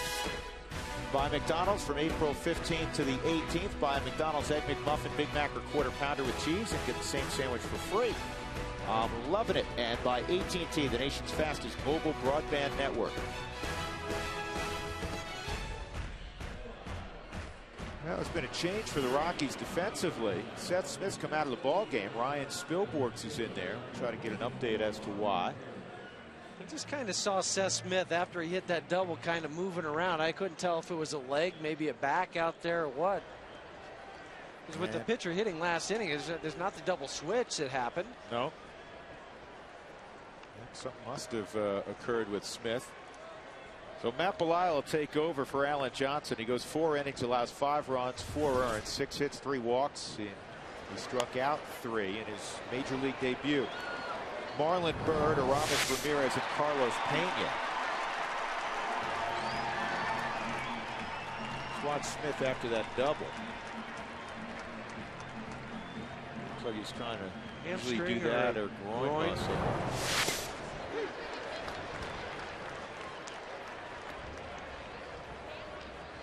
That'll be a big omission from the lineup over the last several innings of this game. Smith 2 for 2, a 2-run home run and a double. Swinging the bat well since spring training. 8th appearance for Matt Belisle.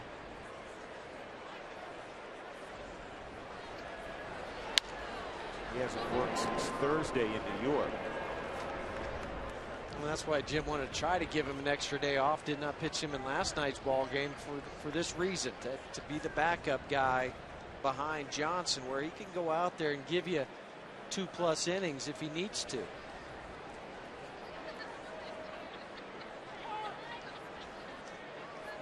last time out in New York, he did go 2 innings.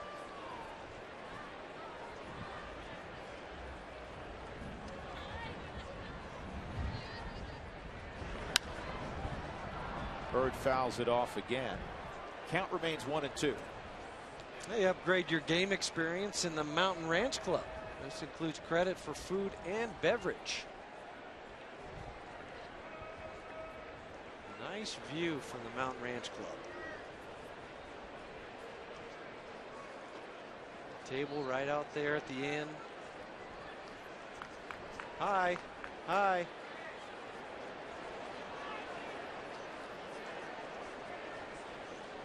We're going to go up there and call a baseball game when we come back to town after the next road trip. You need experience. It is, because I'm going to fast all day, so I eat well. He's got a great view. TVs. Get a foul.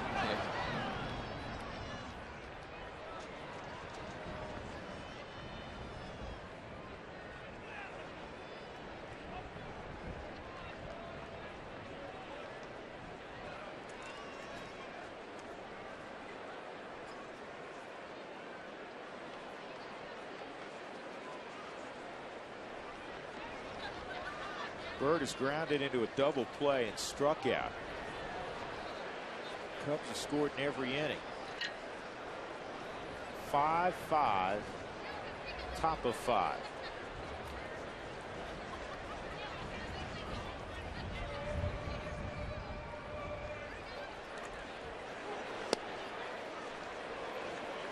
One pitch misses at 92. Cubs snapped a 6-game losing streak at Coors Field with their 8-3 win last night. They still have lost 10 of their last 13 here. They haven't won a series, a series, I should say, at Coors Field since 2004. Today's the rubber game, with the Rockies having shut out the Cubs 5-0 behind Yolis Chacin on Friday. Only 2 teams that they've played better against at home during that span from 05 has been Cincinnati and Milwaukee. Yeah, they've owned the Reds. 2-2. And a base hit to center field. Maybe not. Oh. Yeah, I thought for a moment Dexter could get there. Dexter thought for a moment he could get there. And both you and I saw the same thing off the bat, that the way that ball was hit and the wind kind of holding it up a little bit, you thought he had a chance to do it, because that flag is just rifling out there now. It is. Today's E470 Road Ahead brought to you by E470. Discover what 70 miles per hour feels like. Cruise E470 this afternoon. Giants in for 3. Huge series beginning tomorrow night right here on Root Sports. Tuesday night, Wednesday afternoon. Thursday's an off day, and then the Rockies will be in Florida, and then they'll go to Chicago to take on the Cubs on the other end of that road trip. Monday, Tuesday, Wednesday, the following week in Chicago. We picked up a game there, too, the day game. Yeah, Wednesday we'll game. televise every ball game on that road trip.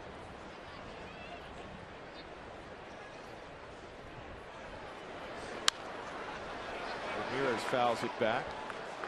Oh, we're going to scout the Giants. You know, the defending world champion. They're off to an 8-6 start. Pablo Sandoval's lost 40 pounds, and he's gained about 100 points on his batting average so far, 341. And you know their pitching. You know their pitching is outstanding.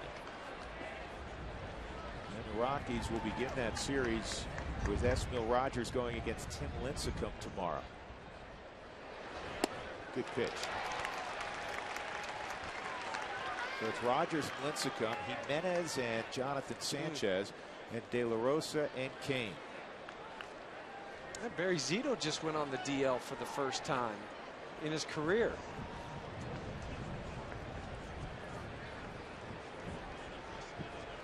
Got to give Brian Sabian a lot of credit. They have developed some great pitching. This ball in the air to right center field. Spilborghs and Fowler. Dexter, who it appeared had the tougher catch, if you will. He had to run farther.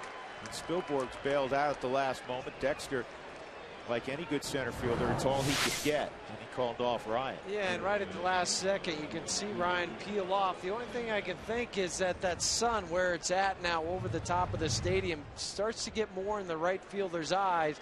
Dexter never had to worry about that. He covers so much ground out there. Ryan did exactly what you're supposed to do. Center fielder can call you off. He's the captain of the outfield. Carlos Pena at the plate. A walk, and he hit it to a fielder's choice.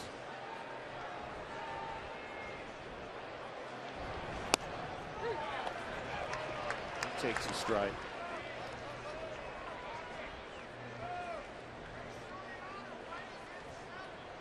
Rudy Jaramillo has done a lot of work with Carlos Pena. He's got great hands. He's a very strong guy, but he's never got much rotation on his backside. Huey, can you break that down for us?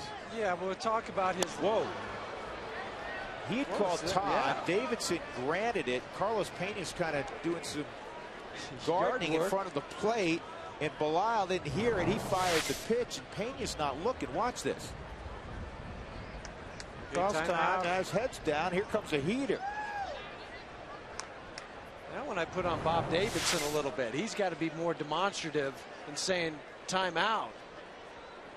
That's when you get the injuries. We're going back to what you were describing. And what that means is that back foot, does it rotate, and do you spin on it? Do you squash the bug like you're talking to a lot of kids about? And this is that right there. Excuse me, I'll make it a little bit bigger here. There we go. Watch that thing to see if it turns and spins when he goes to swing. There he goes. Bob yelled time that time.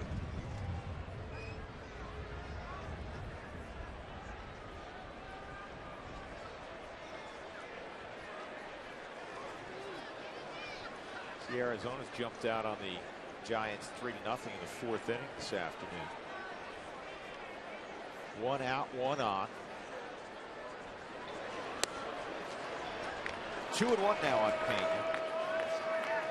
To get back to that point for Pena too, when you rotate on that back foot, now that helps those hips and everything get behind it.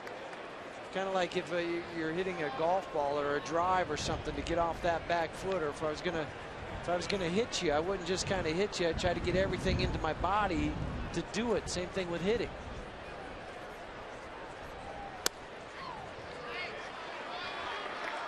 Three and 1.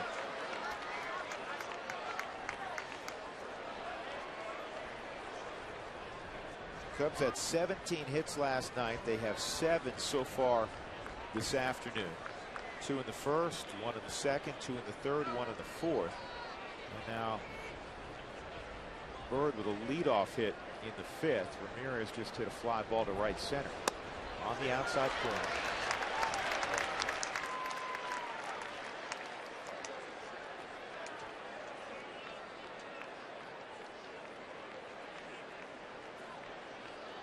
With a guy like Pena who strikes out a lot, don't think Bird will be taken off over at first base.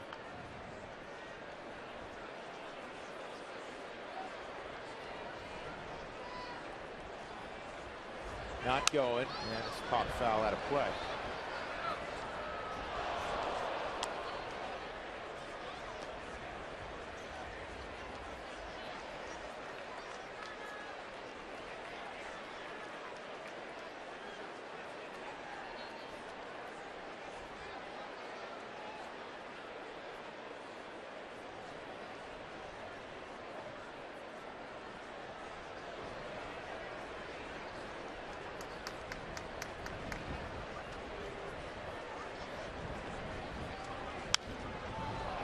This is going to travel into the seats foul. Time for today's Quest high-speed pitch. Ryan Dempster, 94. Alan Johnson, 90. It's brought to you by the fast, reliable, secure, heavy-duty internet from Quest.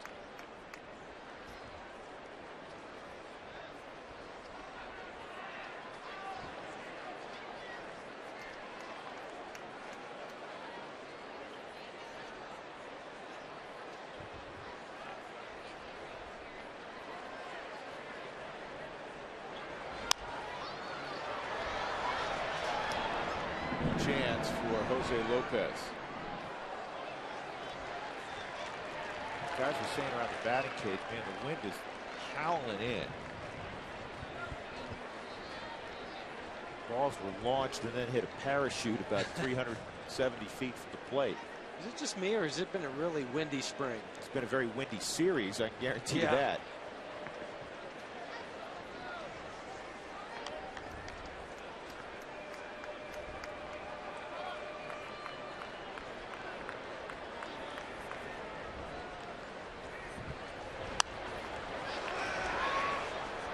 Dan Patrick and his Dinettes bring you the best sports stories from around the country, and they want to hear from you. Weigh in on your favorite sports story, or perhaps it's celebrity gossip. Call into the show. It's the Dan Patrick Show, weekday mornings at 7 a.m. right here on Root Sports.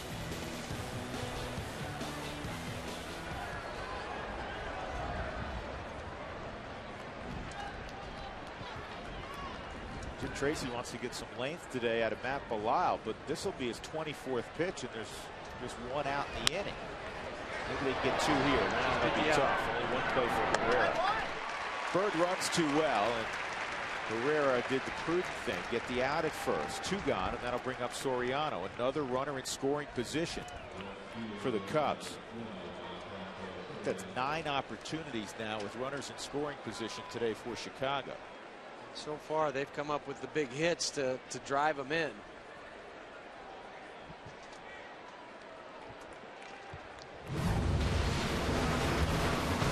Take a look at our Coors Light freeze cam. Todd Helton, the base hit, and Carlos Gonzalez head first slide safe at the plate. Tag of the plate before Soto could get the baseball from Kosuke Fukudome. That's brought to you by Frost Brewed Coors Light, the world's most refreshing beer. Trying to get Soriano, who's 0 for 2, a couple of punch outs. So one guy Alan Johnson really handled. Yeah, the Cubs so far 3 for 8 with runners in scoring position.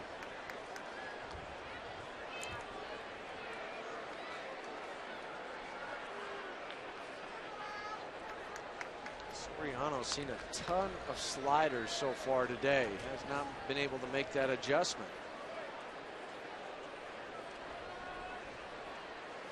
Became a full-time left fielder in 2006. Another slider right here. Good block. Of course, he went out to left field from second base, kicking and screaming. Well, what happened too is he's thinking, as a second baseman, the numbers that I'm putting up compared to other second basemen going to make me more money. Now, if I go to the outfield, I'm going to be compared with all the other outfielders with those kind of numbers. So he still did okay with that contract. Well, I understand that, but his thinking was, I stack up better against the second baseman. Also been thinking about legacy, because the numbers he put up as a second baseman would warrant Hall of Fame consideration.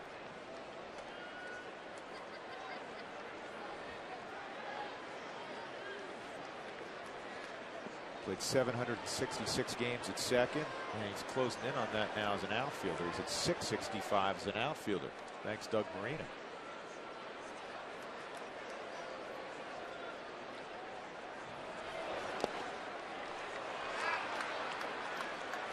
Fukudome's on deck.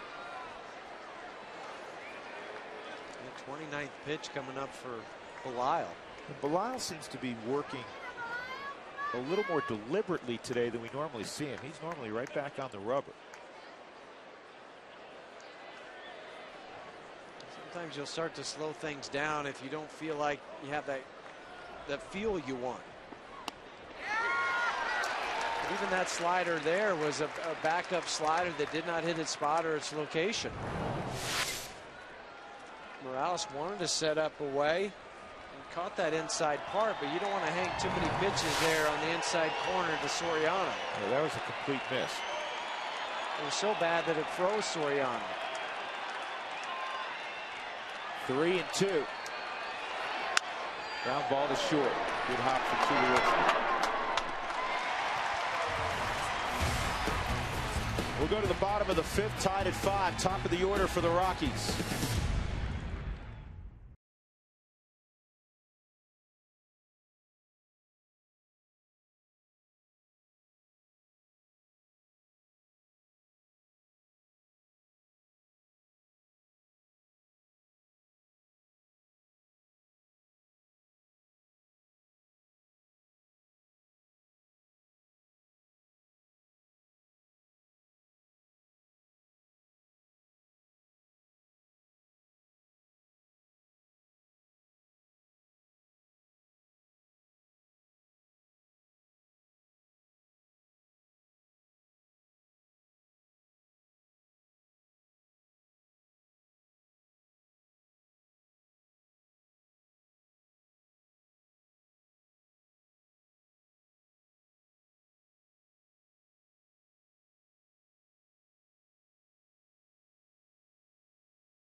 Four of them earned against Alan Johnson in his big league debut. Matt Belisle threw a scoreless fifth inning. Rockies had a big first inning, scoring 4 runs against Ryan Dempster. They got even in the fourth. Dexter Fowler will lead it off here. Dexter is 0 for 1, strikeout and a walk in the second.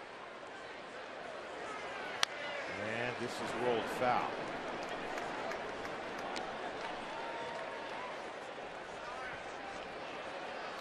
Dempster, in 33 innings at Coors Field, has given up, in 27 innings at Coors Field, has given up 33 runs.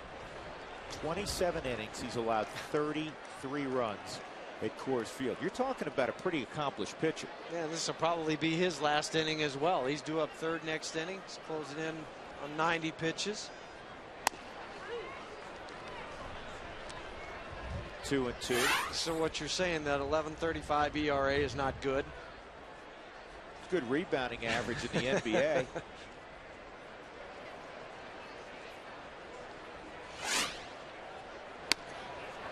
Ooh. That just missed. 3-2. Last time he faced the Rockies, beat him up pretty good.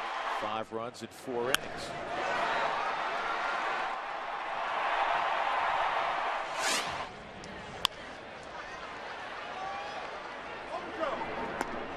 Dexter rolls out. The reason Seth Smith was removed from the ball game, kind of watching as he stretched out on the field after that double. He has a left groin injury. He's day to day.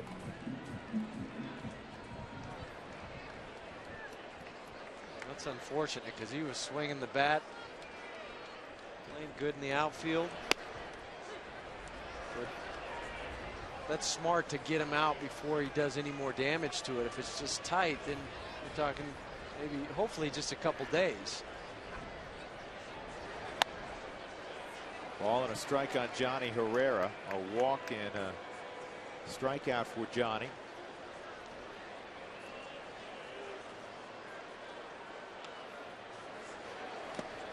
Eight-game hitting streak for Herrera. 433 during the run. Rockies went 7-1 on the road trip. Johnny got 6 starts. He hit .478 in the starts, including 3 doubles, a home run, 3 ribbies. Stole 4 bases, and he also had 8 walks. That's why his on-base percentage is going into today's game was at .561. For 2 today, that's what he gives you. Say this matter right-handed or left-handed. No, and I say this a lot, Huey. He may be the most comfortable 2-strike hitter on the club. 2-2. Line drive, but right at Ramirez.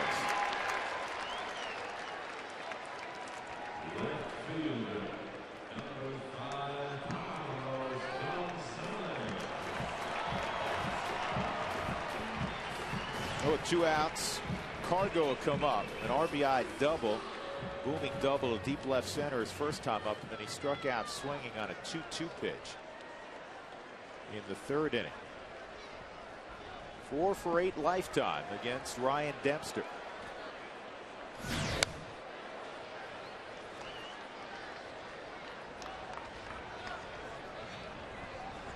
Boy, there's a big gap now out in right center field. He hit the ball to left center last time, or back in the 1st inning. 2-0. Good pitch by Dempster to strike out Cargo. I think it's one of those tip of the cap pitches as opposed to where Cargo's firing the balls halfway to home plate. So a lot more patience so far in his at-bats today. Swinging bunt, and Dempster's going to have to hustle, and Cargo's got himself a leg hit.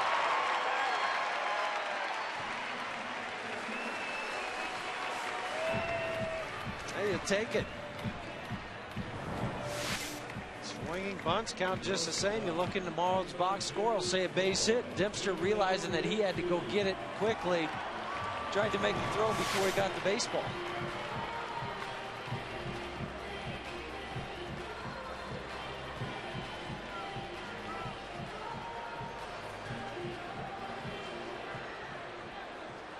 Tulowitzki up there 0 for 2. He's got a 7-game hitting streak going.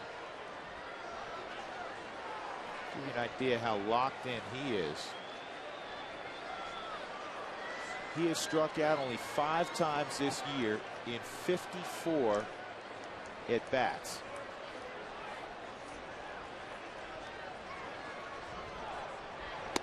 That's how you have 8-game hitting streaks. Or excuse me, 7-game hitting streak. He hit .538 during that time. 4 home runs, 8 RBIs. You know, his career, he struck out once every 5.3 at bats. Right now, it's once every 10+ at bats. This is not a guy that just throws singles out there. He's got 7 home runs. 1-1. That swinging bunt was huge by Carvey. You wonder why? Because Mike Quaddy may have said, you know what, he's been pitching pretty well last couple innings. Let's get 6 out of him as opposed to exposing the bullpen. Now he's got to work to Tulowitzki, and he's approaching 100 pitches. Well, the other thing, too, is last night he didn't want to have to use Wood or Marmol, but Grabo wasn't able to throw strikes, so they had to get him out of there. So now you've got guys that Mike Quade would hope would be rested coming into today's game, but they're not. And now, with 99 pitches coming up here for Dempster after this one, this will be it. He's due up third next inning.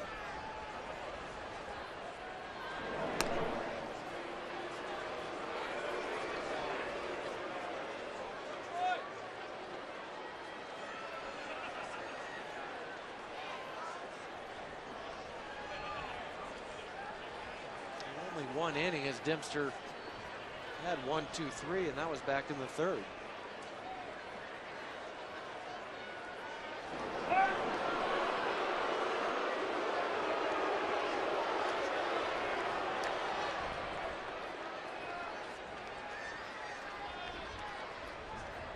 You were base stealer. I don't think he'd run here. No. But after the next one, if it's a 2-1 or 1-2 count, you may see him move. Wouldn't you agree? Yep, I don't think he'll go here just because he's picked and been so close the last couple times. Ramirez has to go catch the guy that didn't get him. Tulowitzki legs it out. Let's give some credit to Carlos Gonzalez busting it down to second base, because Ramirez couldn't make the short throw. He had to reach very far to his left as a third baseman. You want to make that short throw to second base. Well, he knows where Carlos is. All he can do is go over to first base. Troy with the lean, get that front part of the bag.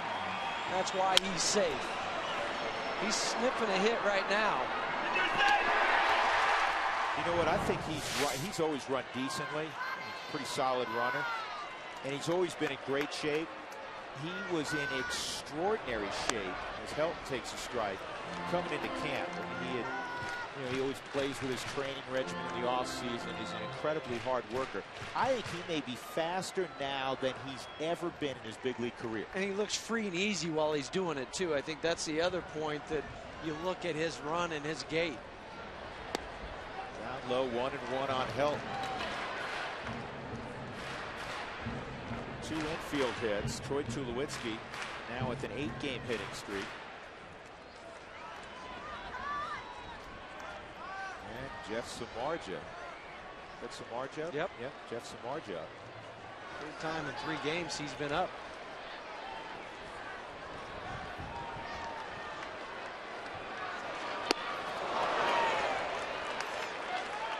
One ball, 2 strikes.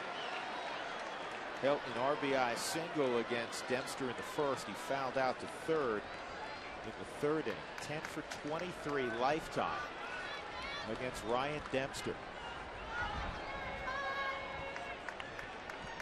Go ahead run at second. Tulowitzki at first. Tried to paint there and he missed.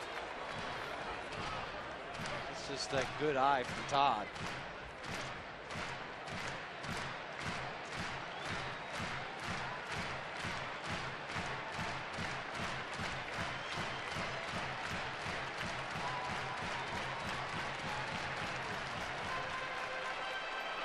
Smart from Soto to go out to Dempster and say, hey, what do you feel comfortable with? This guy's owned you. I think Dempster actually called him out. Yeah.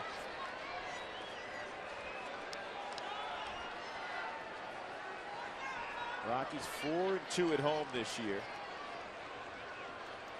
5-1 in day games already in 2011.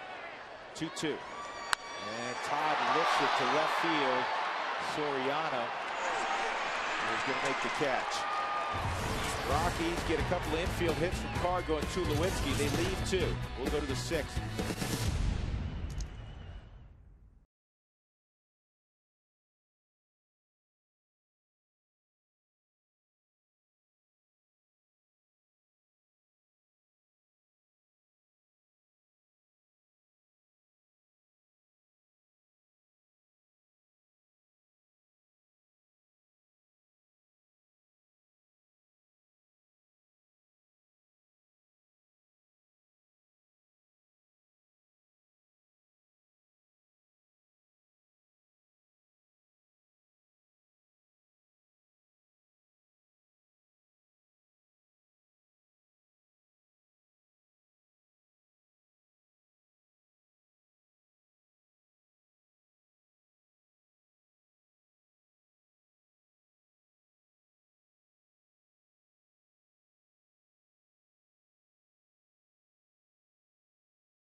for Matt Belisle. It will be the bottom third of the Cubs lineup. And welcome to our Toyota Talk Inning. Top of the sixth today.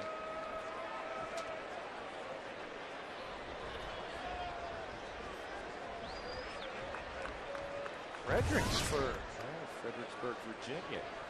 A lot of folks love Cargo. Kosuke Fukudome takes a strike.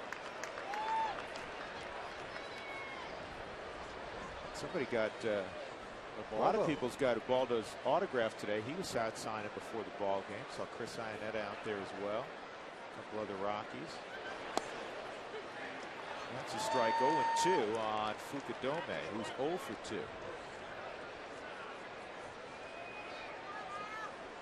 It is too bad Seth got hurt. Hopefully it's just a couple days.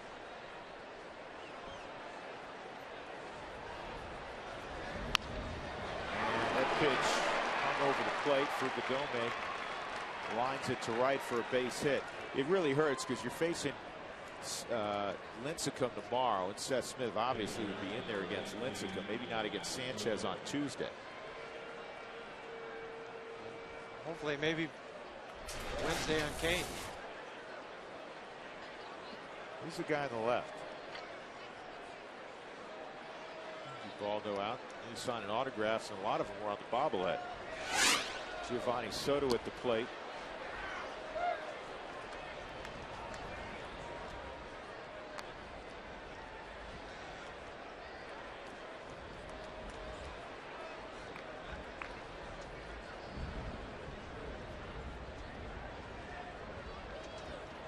Soto a single and a walk. He's got an RBI.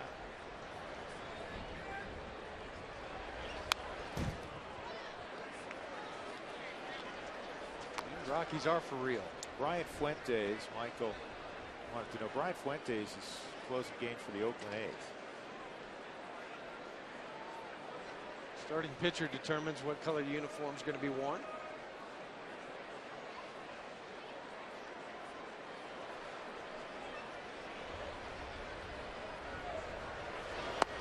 This is 2-1. Had a question about Alan Johnson's performance. I'm sure the young man was tremendously nervous. He battled.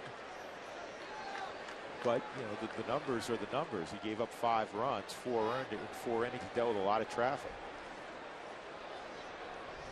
Always have the memory. That's right. At the University of Wyoming, I played shortstop. Thanks, Zach. Played a lot of shortstop in the big leagues as well.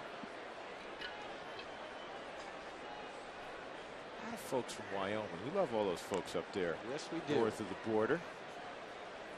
Cowboy and Huey country. That's going to find a hole. And now Turan against Belisle. You know, DeWitt was on deck for Dempster, and he started to go back to the dugout thinking that Mike Quade may send Dempster up, even though he's going to pull him out of the game to lay down a bunt. But after quick consultation, Quade nodded. He said, no, you go hit. But think back to last night. We thought Blake DeWitt was going to go up and bunt. He didn't. He ended up swinging away and gotten a base hit. That was in the 7th inning of last night's ball game against Felipe Paulino.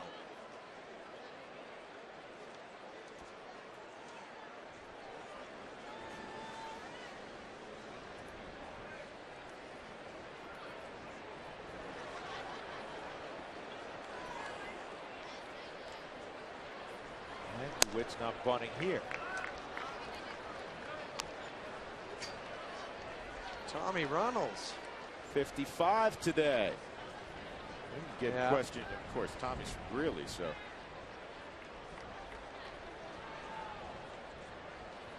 Alaska loves the Rockies. Well, your son Kyle's up there playing hockey up in right Fairbanks right now. This is 2-0.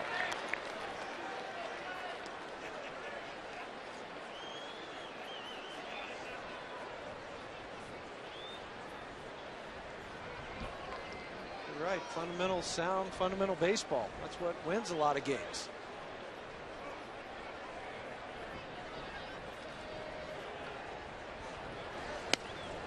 That's in there. Traffic every inning. Cubs They've not had an inning where they've not had at least one hit. And it just could come down to who outslugs who today. It's kind of looking that way. It's looked that way since early on.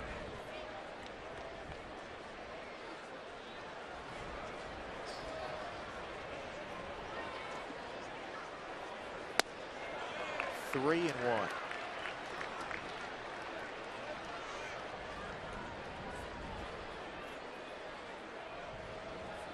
Matt Reynolds tossing.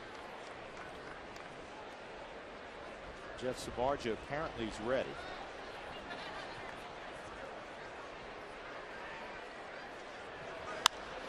And a pop fly to shallow left center. Cargo, a lot of wind. Wow. It's an adventure up there, Huey, because Tulo started out, and that's a ball normally Tulo's going to catch. And you just watch the stride of Carlos Gonzalez, and all of a sudden it was lengthening and lengthening. And Troy likes to catch pop-ups. You know, it's not like he didn't want any part of this. He started to go back, thought, okay, it's too far back. I'll let those guys get it. Good thing Carlos has the range that he does, because he also looked to his left to see where Dexter was.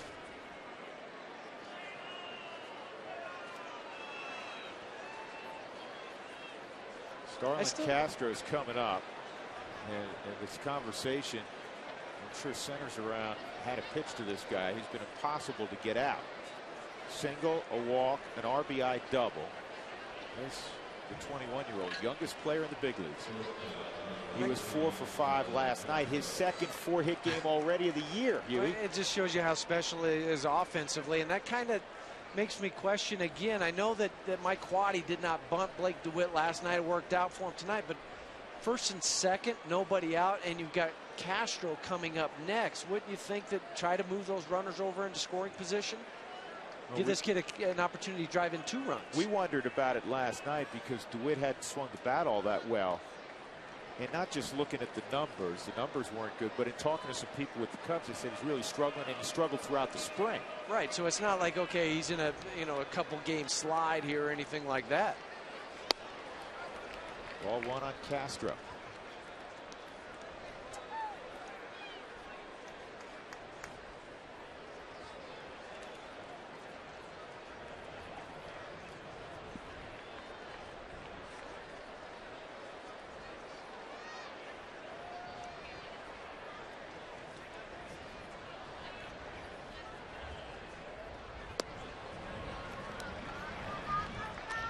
Nothing. Matt Palaos throwing 44 pitches. Just a different tempo today from Matt. Yeah, he gets the ball. He's right back up there ready to go, and there's just a lot more downtime between the time he gets the ball and delivers it.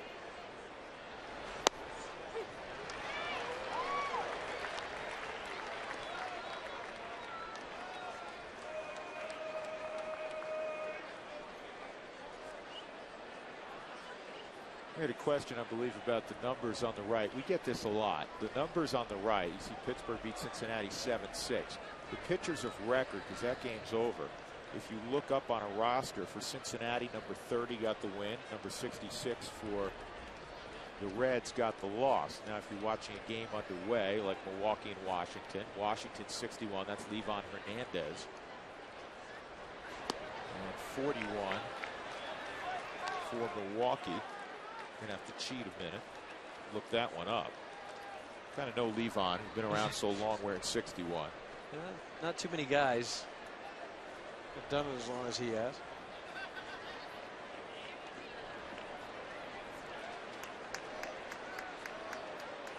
Doug, you want to hang with us? It's Estrada, I believe. This is Pope to help. He's going to get one, and a good job by Tulowitzki. You have to love that play as a shortstop when you have first and second and the ball's not quite hit it hard enough for 2. Sometimes you can wheel around and get that guy at third if he takes too wide a turn. I'm sure you were able to do that a time or 2 in your career. Well, and when you know that there's a fast runner at the plate like Castro, who gets out of the box real well, he's running, has a good stride. Todd gives the feed to Troy, and then you fake it, and then you turn and you wheel, and hopefully by that time you've got a guy that goes around third base and gets too far out, and then you could throw behind the runner there. But Fukudome just wasn't biting.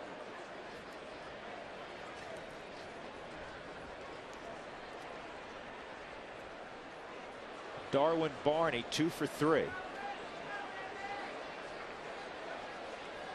Native of Portland, Oregon. Played at Oregon State, won a couple national titles there.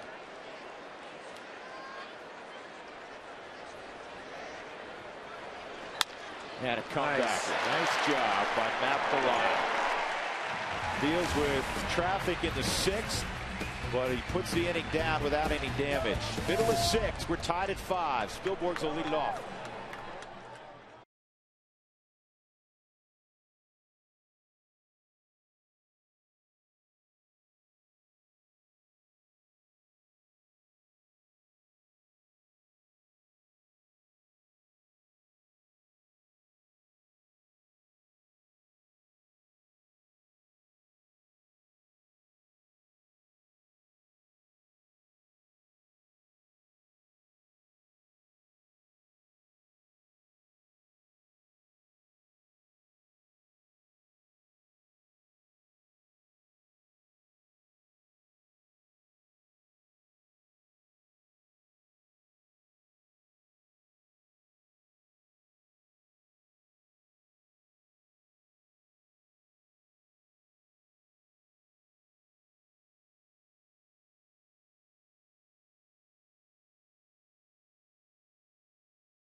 Fast Cash Gold Centers, where you'll always get 40% more for your gold. Alana. All right, guys, thanks very much. As you can see, the Rockies in their black sleeveless jerseys today. That's the first time this season that they've brought out the black jerseys. And we get a lot of questions about the attire that this team wears. And, of course, you've seen a lot of the purple jerseys this season. There's a story behind that. The Rockies didn't really use them much last year, but it wasn't like they were out of circulation. It is the starting pitcher's choice as to what jersey the team puts on that day. And it just worked out that none of the pitchers wanted it last year. However, this year they wanted to bring out the purple jerseys to commemorate the 1-year anniversary of the unfortunate passing of their president, Kelly McGregor. Now, that 1-year anniversary is on the 20th, but the pitchers decided they wanted to do it earlier in the season, so that's why they've worn them so far this year.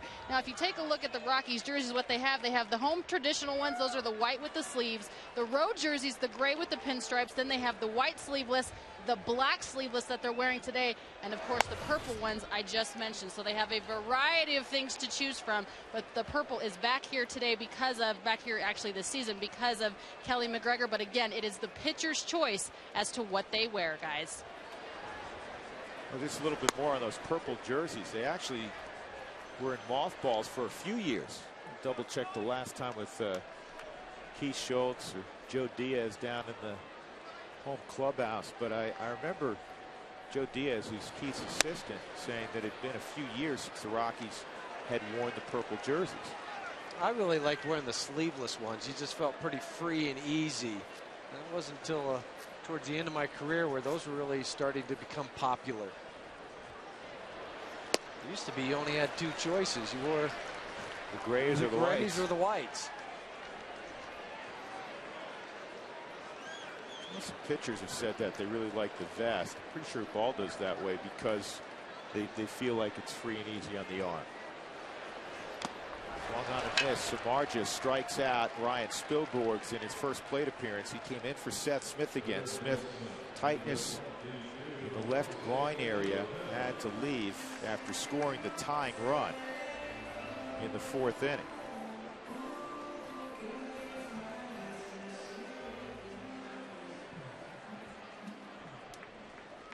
Good numbers so far for Samardzija, but he did throw a 1-2-3 against the Rockies the other night. Lopez takes ball 1.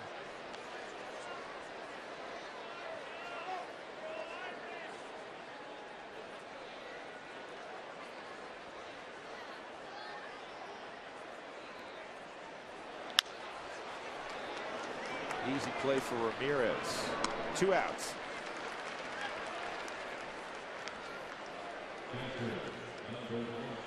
Now bring up Jose Lopez.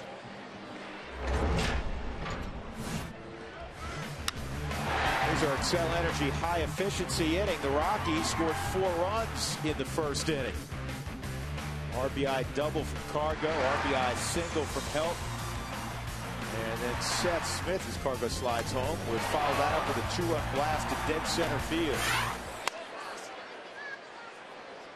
That's brought to you by Excel Energy. Learn how you too can be efficient when it comes to your energy and visit responsiblebynature.com.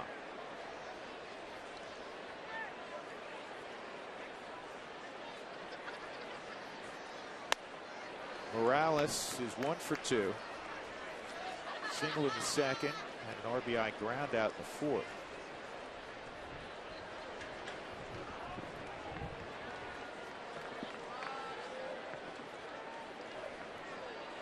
Matt Reynolds continuing to throw in the Rockies bullpen. I think with the pitch count for Matt Belisle in that 50 neighborhood. Yeah. And that's why Reynolds will throw next inning. Man, a guy like Ian Stewart has a bat because he's ready to go if Morales gets on.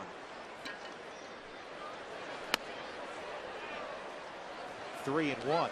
Morales takes pitches so unorthodox. Kind of walks towards the pitcher and will leave the bat behind. His batting practice is a little different also. It is. But it works for him. And he walks. So Matt Belisle will walk back to the dugout. And here comes Ian Stewart.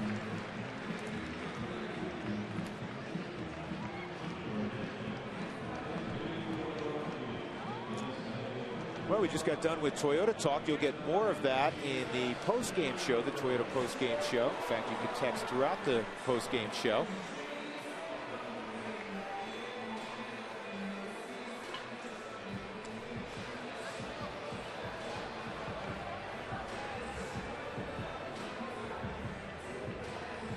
So Stewart with 2 outs will pinch hit here in the 6th inning. 5th pinch hit appearance for Ian Stewart this year. It's 2 for 24. Ian, he got 5 plate, yeah, he got 5 plate appearances last night, Huey. And he had a bunt single. He walked and scored in the 8th.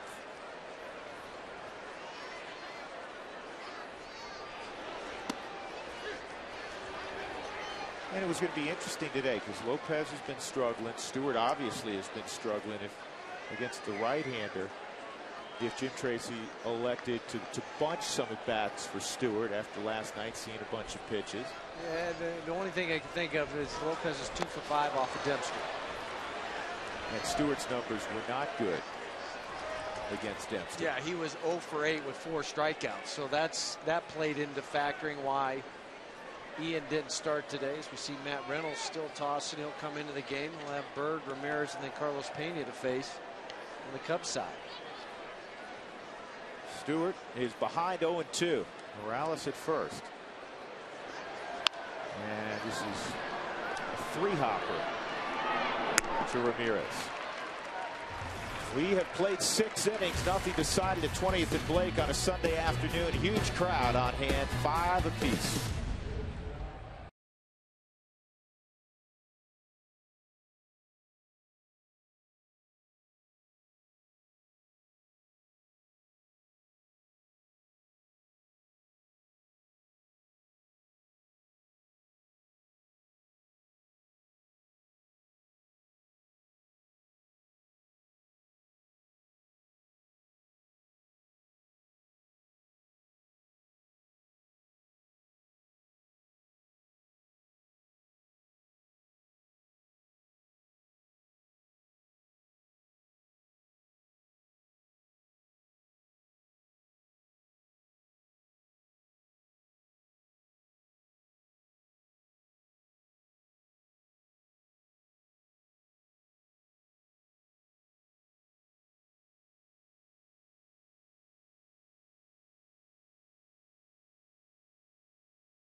Toyota stores. Toyota moving forward by the Courtyard by Marriott on the 16th Street Mall. Ask about our hometown sports package.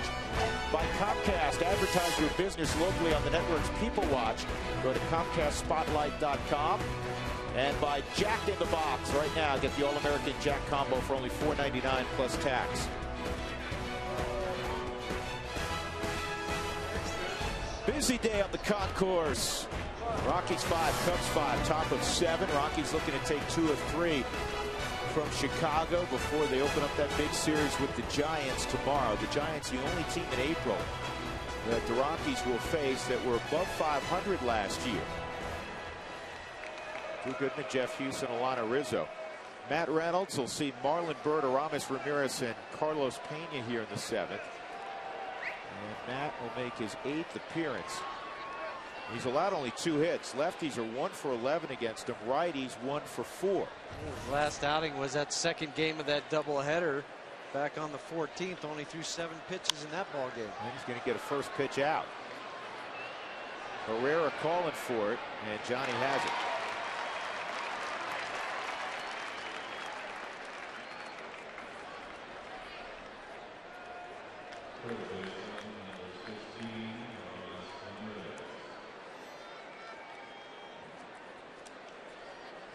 That'll bring up Ramirez, the former Pittsburgh Pirates, 1 for 3, an RBI hit in the 3rd. He's been in a Cubs uniform so long he almost forgot that he was with the Pirates. He's a guy that got to the big leagues very quickly. He's 32 now.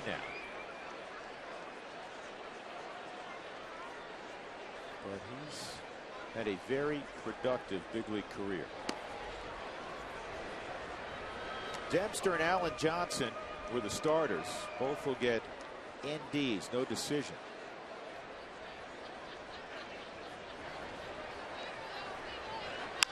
One, ground ball to Tulowitzki, not where you want to hit it. 2 outs.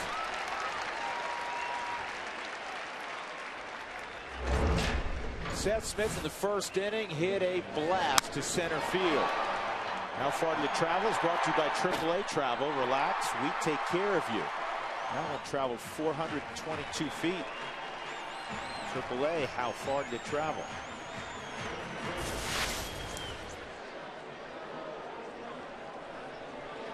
Let's see what the camera guys see. Got some nice shots today. Armor Trout directing.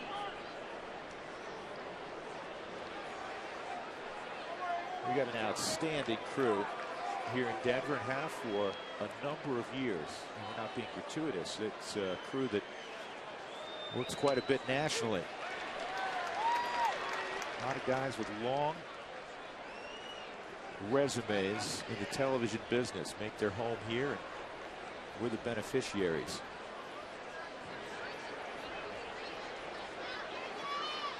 Just like Sam Hanayoson up in the booth with us for a number of years, and Sam even focuses sometimes. Why give me a dirty look, Sam? We'll put you on camera, which you hate. Nice He'll hide. Oh, we got you, Sam. Even got a smile out of Sam. 0-2 on Carlos Pena. Trying to hide. Good luck. There's Mr. Tennis. Bo McWilliams. 0-2 count on Pena. Slice foul out of play.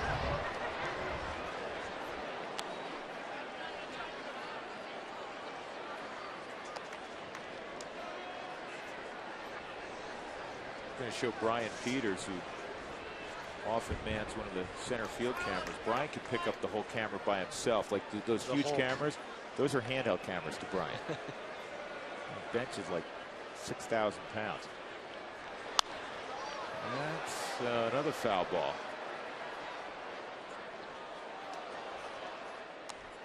We're on camera. Nice. But nobody mans the camera that we're on. No, it just sits there the whole time. Sam sets that up early in the afternoon. We call it the spy camera. Yeah. People in the truck spying on us. And there's a picture of Sam's camera and the spy camera. And there's Sam pretending to work, but he's actually hiding. There's Marino. He's never met a camera that he didn't want to jump in front of. He did go. He's tagging. Yep, Morales, the safe routes to make the tag. Good inning for Matt Reynolds. Said that quite a bit since he arrived in the big leagues late last year. Stretch time at Coors Field.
Could Alexis look back? Rockies got 4 in the first inning against Ryan Dempster. And he almost got whiplash, turning around and seeing that drive by Seth Smith leave the ballpark. 2-run home run for Smith. But the 4-1 lead didn't last. It was 4-4, and then Starlin Castro doubling down the left field line on a 3-0 pitch made it 5-4. Rockies would get that run back, a kind of manufactured run, when Jose Morales grounded out. Good job. He'd been behind in the count. And that brought home Seth Smith. You can see Smith kind of limping to the plate. He has a slight groin strain, and he had to depart the game. After that, Spilborghs has taken over in right field. Top of the order, second inning of work for Samardzija. And Dexter Fowler on the swing is behind 0-1. Dexter's 0 for 2 and a walk. Feeling a lot more comfortable knowing that virtually every day he's going to be at the top of the order in center field. He's going to have to look over his shoulder, see how that's kind of paid dividends for Chris Iannetta, paid dividends for Dexter Fowler. I told him he got an unsolicited compliment today from the opposition, Rudy Jaramillo, talking about some of his guys. He turned to me, he said, you know who's really made strides offensively? Dexter Fowler. He really likes his approach. Feels like he's a lot more comfortable at the plate. Well, and because of what you just mentioned prior to that, too, because he knows he's going to be out there every single day. If he goes 0 for 4 or 0 for 5, then, uh-oh, am I going to start tomorrow? This ball, he pulls his hands in and he drives it to right. That is a, oh, wow. The wind, I think, got that. That thing was fair the whole way. And Hunter Wendelstedt moved down that right field line, and it just missed being maybe a triple. Well, yeah, and you could see where that ball took off. It was fouled by about a foot or so. But you could see when that ball took off that it was going to hit on the grass and then roll around down into that corner with Dexter's speed. That he was going to get a triple. Man, this is a pop fly. Castro's got to come back to the infield. Man, this is as much win. You know, this should be advantage Chicago Cubs, right? You played for the Cubs. They're used to dealing with the wind. That's right. Especially when it gets up high, too, over the top of the stadium. Kids, get a discounted Rockies ticket, access to members-only events, and more by joining the Rockies Rookies Club.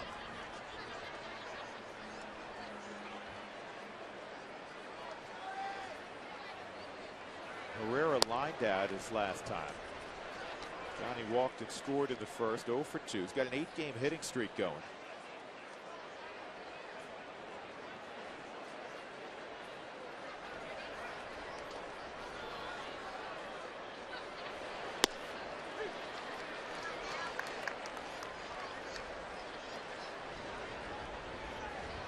Hit the ball hard in his last at bat, lined out to third base.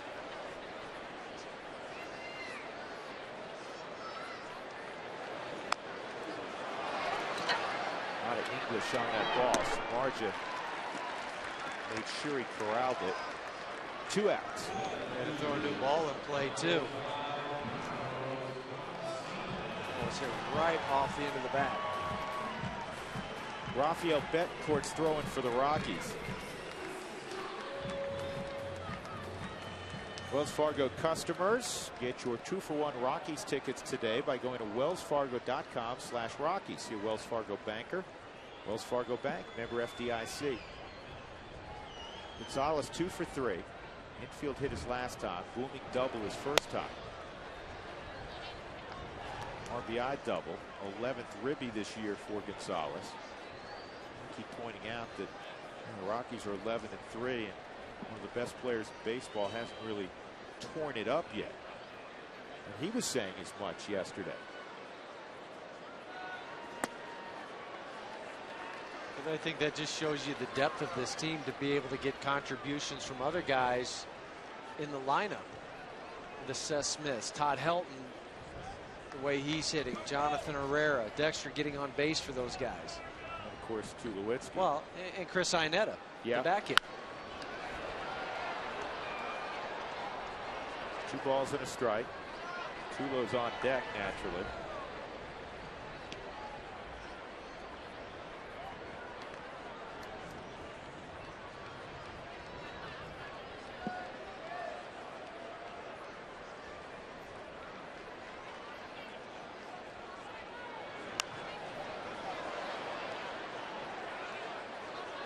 Slider's a little bit up, 2-2.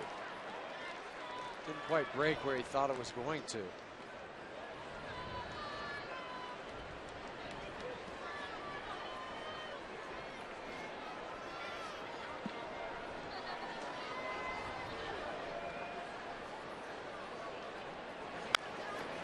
And this may be a problem.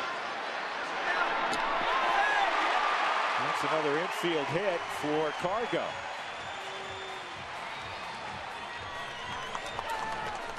Sometimes, Huey, you know this to be true. That's all it takes to get yourself going. Yeah, you had 1 good-looking hit, 2 ugly ones, but you got 3 knocks. At the end of the day, that's what matters, too. Ramirez tried to barehand it. He did. But knowing that Carlos is getting down the line, threw it wide at first. Yeah, I don't think he would have had him anyway. Carlos Pena came off the bag to make sure that ball didn't get by him. I like both what Carlos did right there and Troy, we saw him a moment ago. They didn't lunge for the bag. They just used that stride to hit that front part of the bag. They didn't jump at it. They didn't dive at the bag. And that's the quickest way to get there. It's the quickest way to get there. You see guys pull hammies when they try to lunge. It's the safest way, too. Yeah. Start to overstretch that muscle a little bit. Tulo could make this a really nice day. Just go hit one about 15 rows up and left. That'll work. I'll take a gap ball, too, because Carlos will score from first. There goes Cargo, and the 32nd base shot. So Carlos Gonzalez swipes second base, and for Cargo, that is his 4th bag of the year. He has not been skipped out. Look at that right, 3rd bag of the year. Smart, just go first pitch. Slider from Samardzija. And now they're going to put Troy on.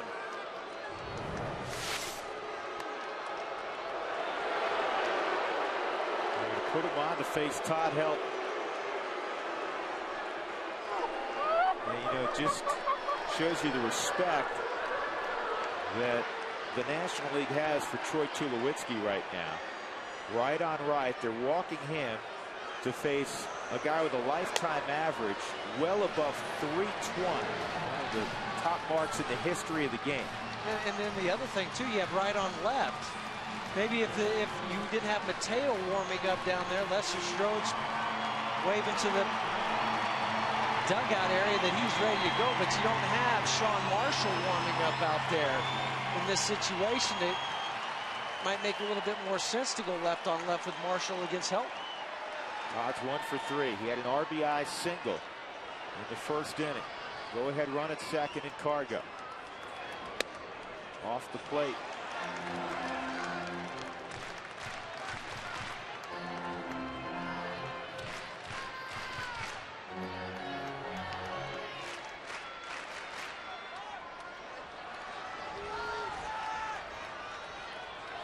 Seven-year-old Todd Helton, more than 2,200 hits in his great career. 2-0.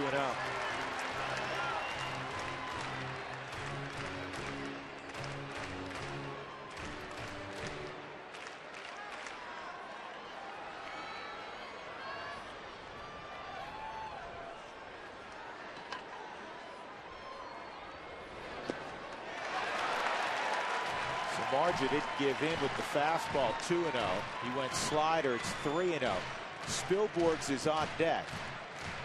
The position that was formerly occupied by Seth Smith.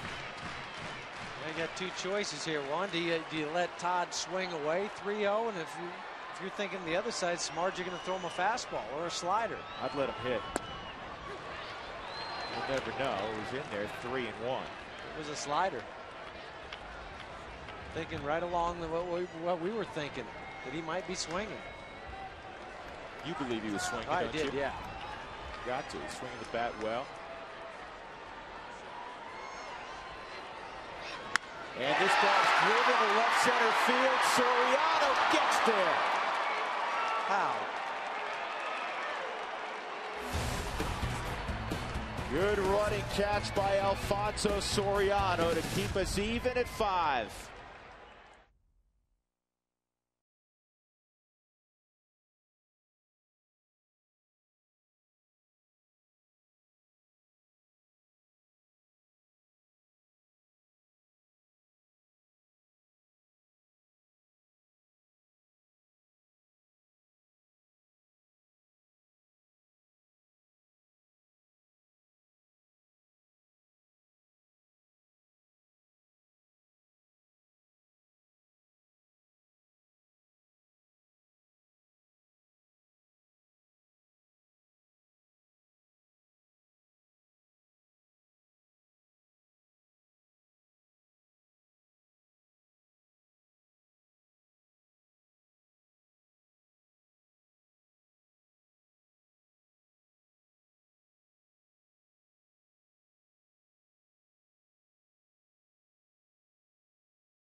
here at Coors Field. Alan Johnson, in his major league debut, gave up 5 runs, 4 earned in 4 innings.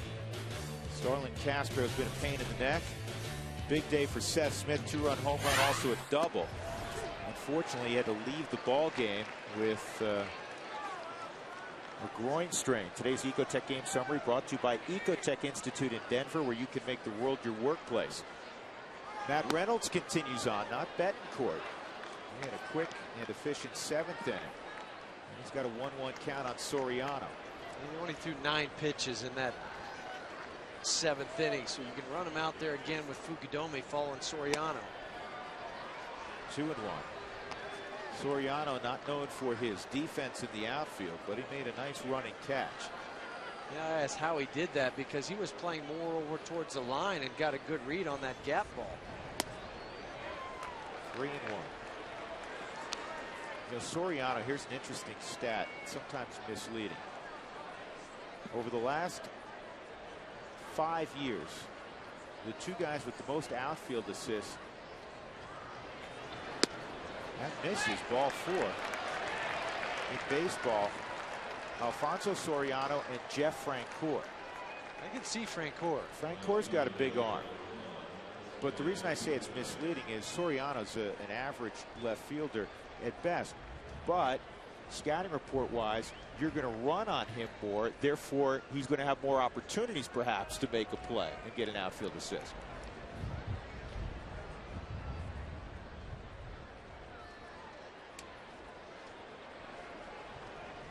Fukudome 1 for 3.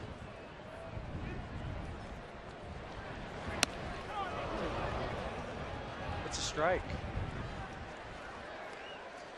Hit the bat, right? I thought he attempted at it. Bob Davidson had to ask Jerry Meals down at third base, did he attempt at it? They changed it. He said he didn't go after it. It's 1-0. This will give us a good look. Did he attempt to go at it? And he pulled the bat back. Right, See, I thought it may have nicked the bat. That's what Bob Davidson had indicated. Strike. They turn it around on the appeal. It's 1-0 and now 2-0. Matt Reynolds, as good as he was last inning, has walked the batter. Now he falls behind the lefty, 2-0, and he wasn't close with either pitch. Fukudome, just the 6th time he's faced a lefty this year, 2 for 5 in his previous at bats.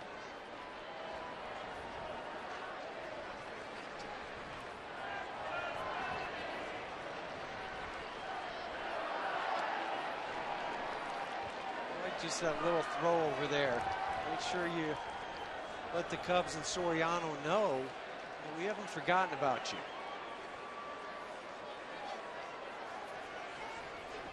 Guy has stolen 40 or more bases 3 times in his career. He doesn't go much anymore. You're going to have to hustle here to get Fukudome and help. Makes a nice play because you have you played first. You have a base runner coming down, and that ball is in his path. And that's when you see some guys get hurt. Their arms get a little bit shorter as they try to go at it. There's a little bit of miscommunication on this ball because Matt starts to go at it and then he stops just for a second and then he realizes that he's got to rush his throw, but Todd able to reach in there before Fukudome gets there. Nice footwork over there at first base from Todd.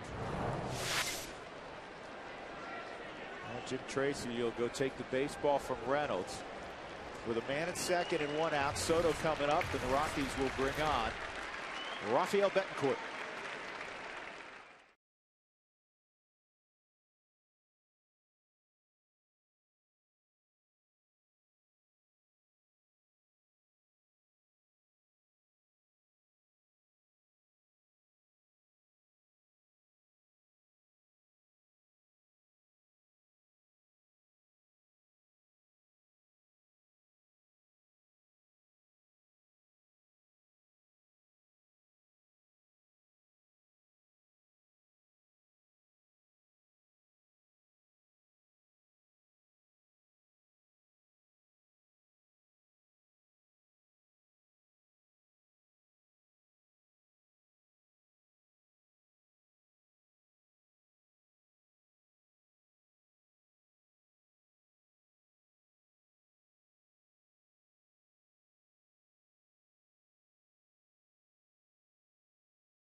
And I'm glad to have started saving early for our kids. We've done it in our house with College Invest. You can as well. Open an account in as little as 10 minutes at collegeinvest.org.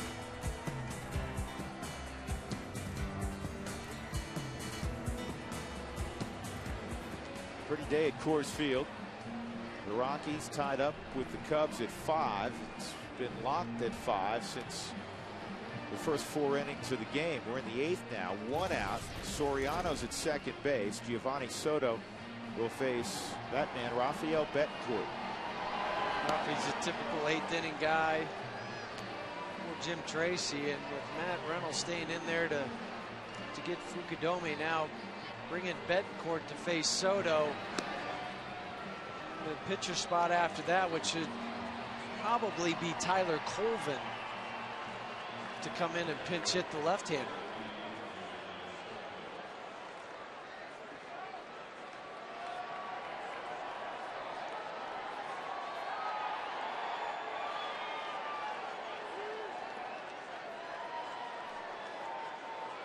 That's another reason why Jim Tracy made the switch. 500 off lefties, just 125 off right-handers. 2 for 2 and a walk for Soto today. The National League Rookie of the Year. Strike.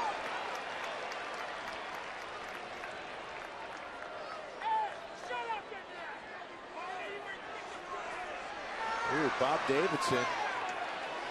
He just told somebody to be quiet, not so uncertain terms. Well, you know, Bob has a reputation for being cantankerous. So he's yelling at Mike Quaddy.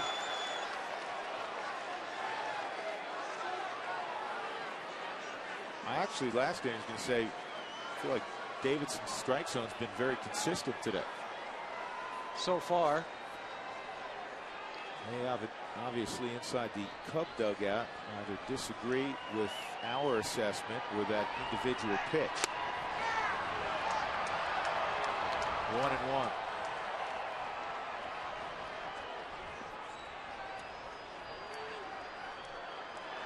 It's typically not a guy that'll yell at umpires either, though.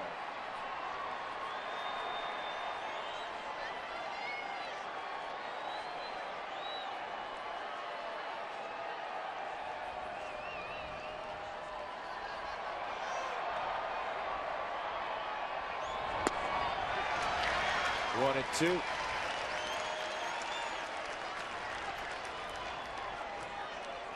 Tyler Colvin is out on deck.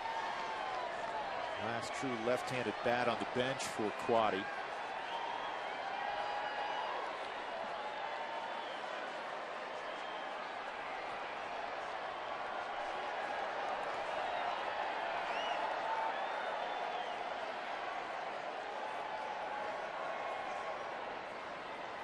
Just paint that fastball away on that outside black.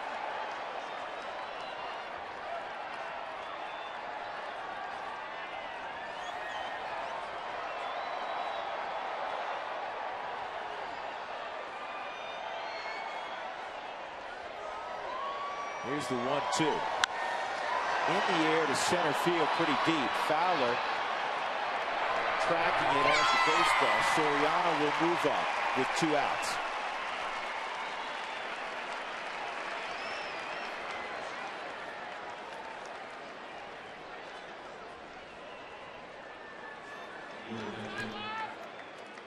Tyler Colvin will pinch hit.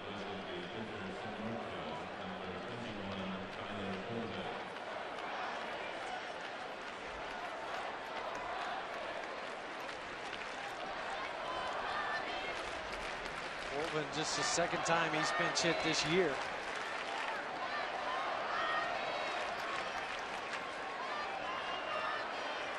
Dead pull hitter is Colvin. He's trying to pull everything to the right side. Pitch him away, get him to roll over on some ground balls.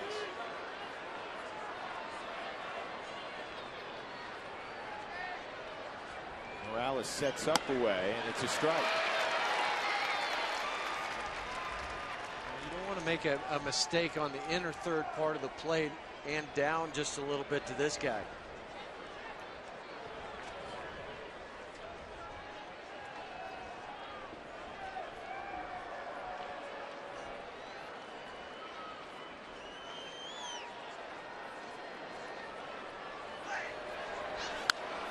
Ball's pulled into the seats foul. A 2-strike count now on former #1 pick Tyler Colvin. 20 home runs last year for Colvin.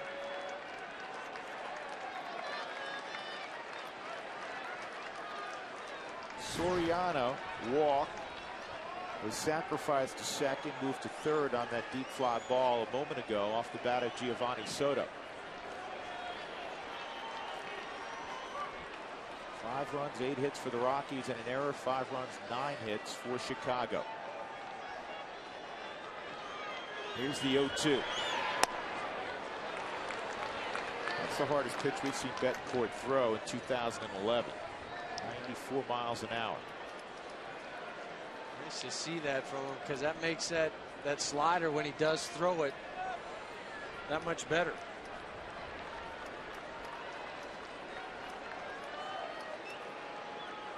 See where they asked for this one. Set up away. Fastball down. A nice low target, Jose. 1-2. In the air to center field. Fowler is there, and the inning is done. Soriano's left at third. We'll go to the bottom of the 8th. 5-5.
There are no ties. Back upstairs with Jeff Houston. I'm Drew Goodman. You didn't know that. I just informed you. Thank you. Can't play a tie. You can't. After I March, like that, though. Yeah, after March, no more ties. I like that. What do you lot. I got a travel mug right here. First 10,000 fans tomorrow, courtesy of our friends at KOA at Napa Auto. Nice little travel mug that will make it into my bag as I leave tonight. Another item you're taking out of the booth. Along with the bobblehead. Along with the bobblehead. Did you get a ball That's pretty nice. Again? Not yet. No, okay. No, this is a nice travel mug, though. Well, the Rockies in this inning will have Spilborghs, Lopez, and Morales, and they'll see Marcos Mateo. Yeah, another one of those kind of power arms that they bring out of their bullpen, and it goes back to the point that I was making a little bit earlier in the broadcast. Because they had to bring in Kerry Wood last night, they're trying to stay away from him today. So you get Mateo. Mateo, fastball anywhere from 92 to 97 miles an hour. Will sit right at 94, 95, and a hard slider. That is all you're going to get. Spilborgh's a good fastball hitter. Here's the heavy heat, but it was wide of the zone. 97.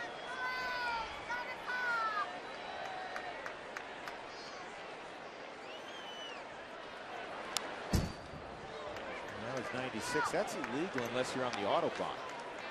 Yeah, you can't drive that fast.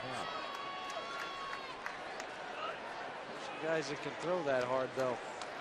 And what's happening now is you're starting to get some of those shadows creeping in, too.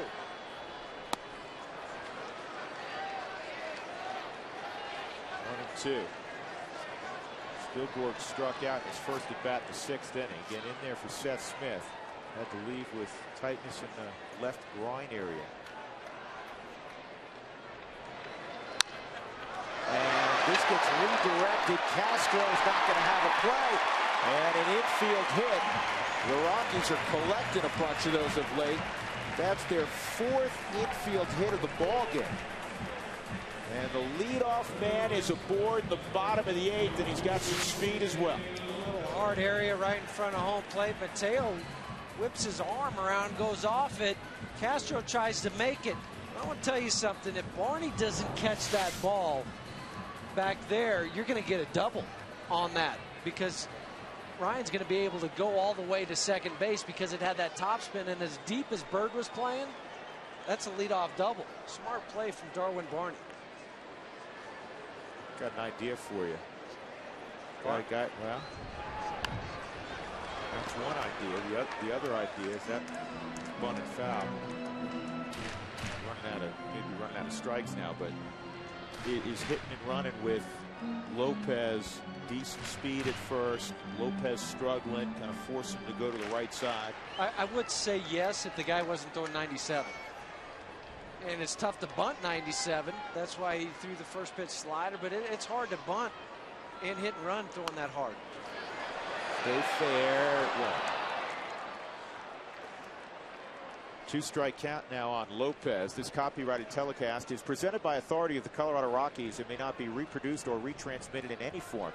And the accounts and descriptions of this game may not be disseminated without the express written consent of the Colorado Rockies. 42,212 in the house after a 40+ thousand crowd last night. Houston Street hoping that he'll be on in the 9th to earn a save, not to push the game to extra innings. Very close. That made Bob Davidson flinch. He flinched. Might have caught a break there. Sometimes it's hard for the umpire to see it too. Yep, he did catch a break. Yeah, that was a strike. Well within the 4th strike zone.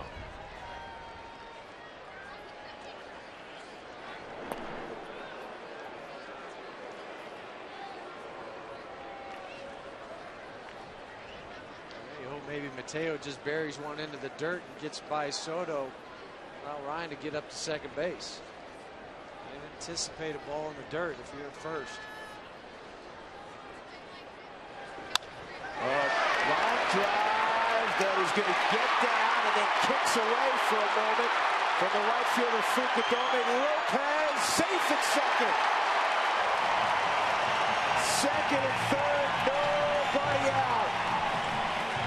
The struggling Jose Lopez throws a base hit to right and moves up on the error by Fukudome. Yeah, on a 1-2 count too. It just throw your bat out there and good things are going to happen. And how about the read from Ryan Spielborgs at first base? Because with the way the wind's blowing, you're sitting there going, okay, is it going to hang up long enough for him to be able to catch it? And then Fukudome tried to knock it down and keep it in front of him. Throws in the slide from Lopez. Castro thought he had him. Now that foot was in there before the tag was applied. We kind of go back to that call by Bob Davidson, the one that was a strike that was called a ball. You caught a break there, and then Lopez took advantage of it.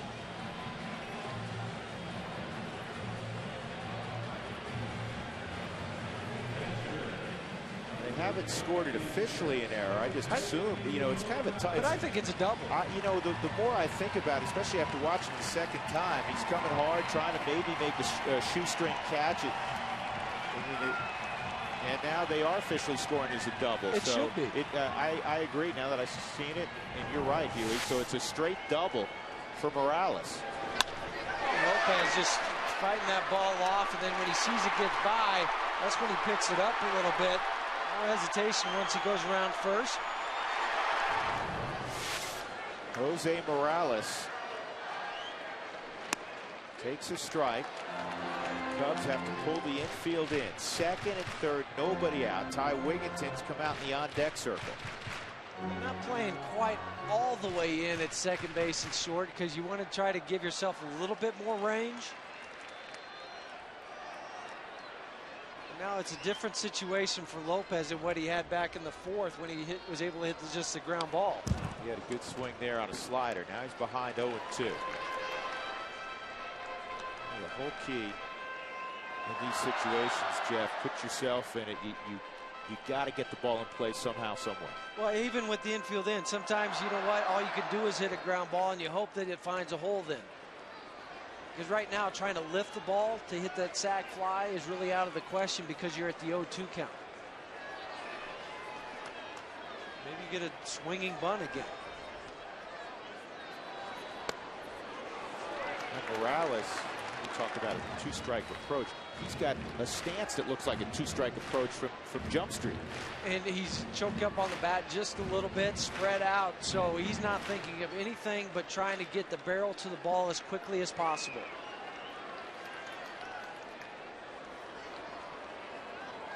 One and two.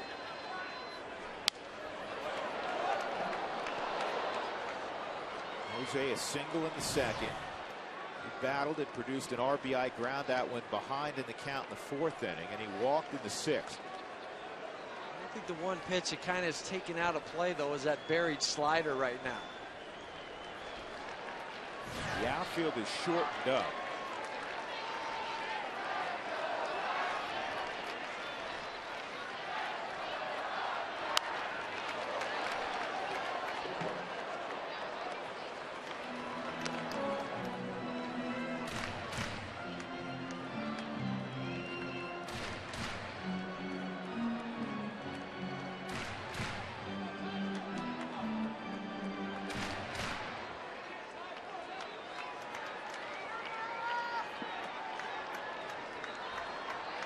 Wigginton's on deck. If Morales fails, would you think about Giambi here? Instead. Strike three. Wigginton's now looking at Jim Tracy. He has not moved from the on-deck circle. And Tracy just pointed to Ty Wigginton, said, "You." The ball was up on the slider. He caught a break with Lopez being called the ball. That one was out of the zone, called the strike.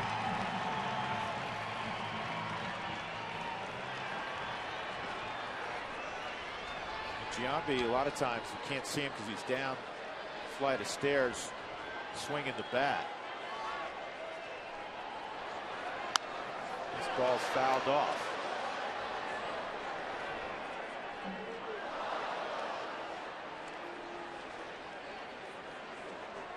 Jason.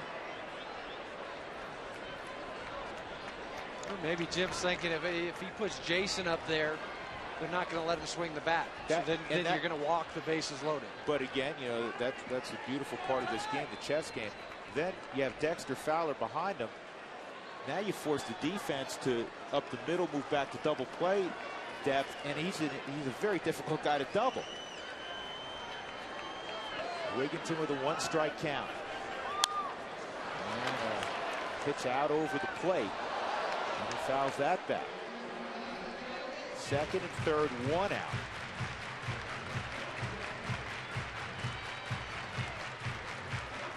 Stillborg's an infield hit. Lopez a double. Bottom of 8, tied at 5.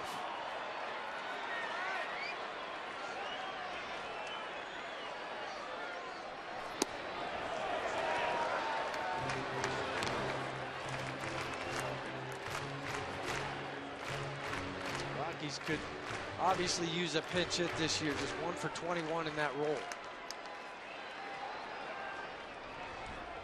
Perfect time for Ty Wigginton to come through. It's kind of surprising. Rockies have good guys coming off the bench, veteran guys. Swung on and missed. 2 outs. And now it'll be left to Fowler. 2 empty at bats for Colorado. He could not have a better opportunity. The slider got him. The location that Mateo wanted, Giovanni Soto wanted it. Taken away from Ty Wigington. Now it's a 2-out knock.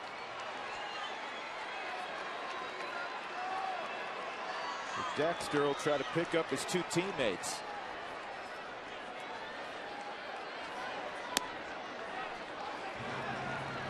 Ball 1 on Fowler.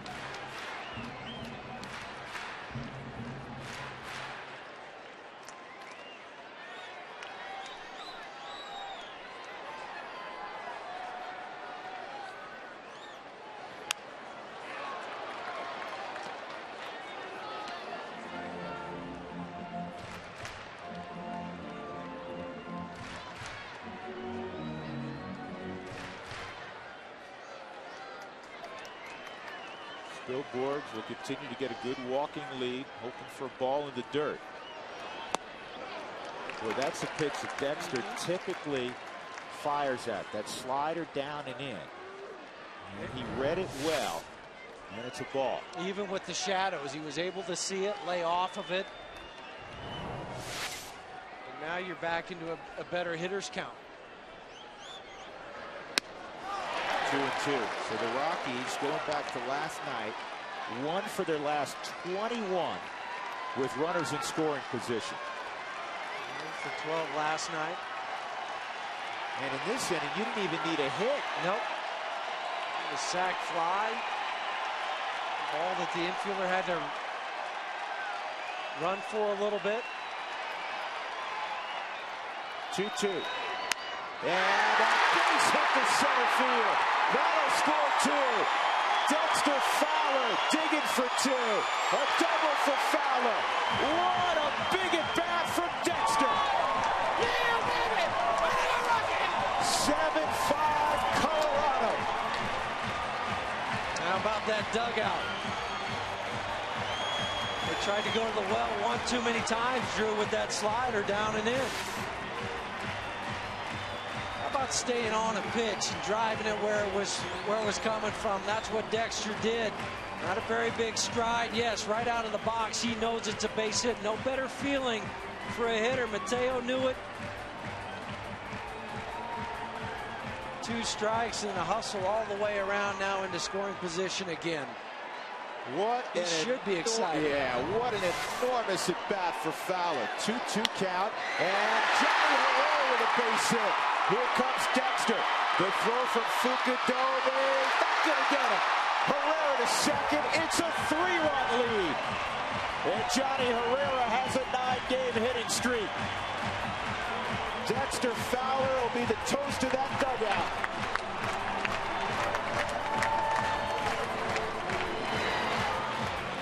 Well, the hustle double by Dexter Fowler allowed Jonathan Herrera to drive him in. Cubs were 1 pitch away from getting out of it. Instead, they're down by 3. Another at bat from Jonathan Herrera. Johnny Sparkplug comes through again with a line drive single to right to score. Dexter, strong throw by Fukudome, but the speed. Dexter too much, and Jonathan taking second on the throw. Outside on Carlos Gonzalez, who's had a 3-hit day.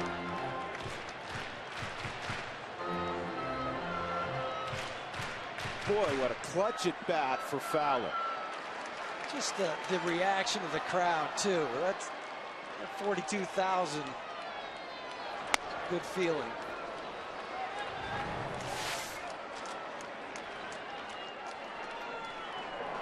Fans hardly had time to sit back down.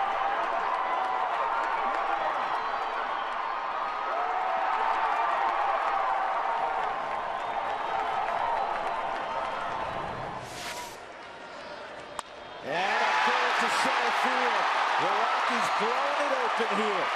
Herrera comes around. Another ribby for Cargo. 4-hit day for Gonzalez. 9-5 good guys.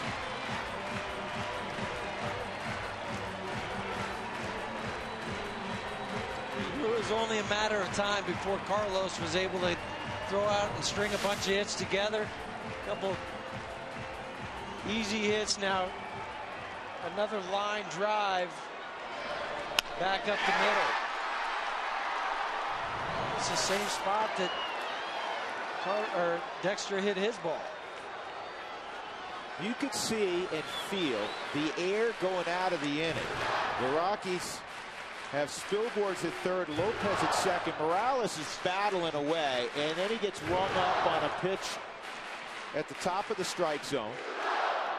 Wigginton swings through a slider, and you're saying, oh, man. And Dexter's down to 2 strikes. And Dexter swings through a pitch to make it 2-2. Mateo all of a sudden throwing fire out there. He's breathing fire. He thinks, I'm going to get out of this thing. I got a chance to. I just make a pitch. And the pitch wasn't a bad pitch. It was a slider down and in. Dexter stayed on that, though, and drove it. And then just the energy after that, the momentum switched over to the Rockies side. 2-0 misses. It's 3-0 on Tulowitzki. By the way, the young man at first base with 4 hits, Carlos Gonzalez, that's the 8th time in his still very young career that he's had 4 hits in a ball game. Ball 4. And the Rockies have hit around here in the 8th. Help coming up, but first, change. Mike Quaddy slapping Marcus Mateo on the back. He came close to getting out of it, but he'll depart with the Rockies ahead 9-5. It has been rally time. Rockies by 4 late.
Hard blast came early this afternoon. Seth Smith got a fastball out over the plate, and he hammered it against Ryan Dempster with a man aboard. 422 feet later, he was jogging around the bases, and the Rockies had a 4-1 lead.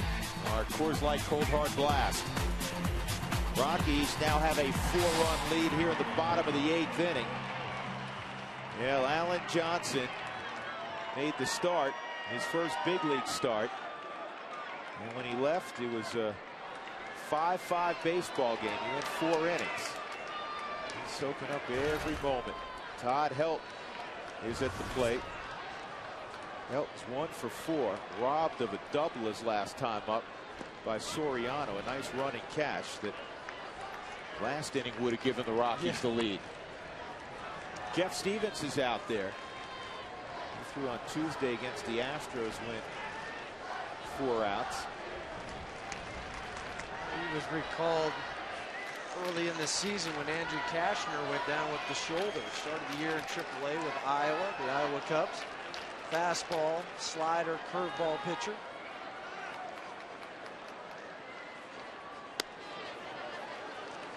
Goes off speed again. It's 2-0.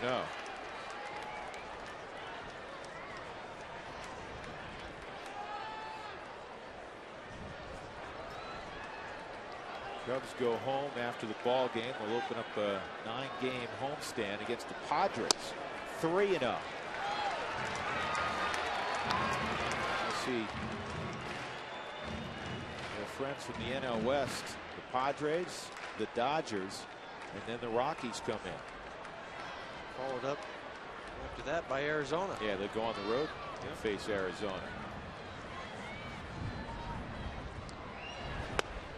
Ball 4, and the Rockies apparently not done here in the bottom of the 8th. The bases are loaded for the guy who started the rally, Ryan Spilborghs, with that infield hit off of Marcus Mateo. Another example too with Spilborghs, the way he started this rally, that he had 2 strikes on him. Just put the ball in play. And you made a great point. With the shadows were over Spilborghs at that time, and on his second swing of the at-bat, it looked like he really couldn't see the baseball. Yeah, kind of overmatched a little bit, but then was able to pick up that one, see where it was at, and hit it back up the middle. And he hit it hard back up the middle. Yep. This is Ryan's first at-bat this year with the bases loaded. Rockies have hit around here in the 8th. Up 9-5. That's the first strike thrown by Stevens after 5 balls. The ball club, Rockies 3 for 12 this year with runners with the bases loaded. Carr goes at third, Tulowitzki at second, Helton at first.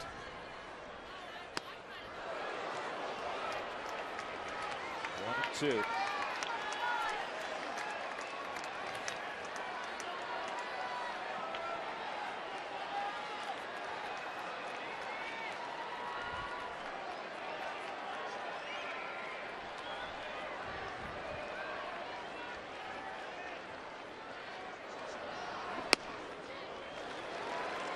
Two and two. As frustrating an inning as this has been, I'm surprised Mike Quaddy didn't chew on Bob Davidson some more. I thought he might wait out there a little bit just to see if Bob would come out, so he could give him a little piece of his mind then. Yeah, he clearly didn't want to get run during the first confrontation, but I'm sure Mike, at this point, may feel differently. 3 and 2 with the bases full.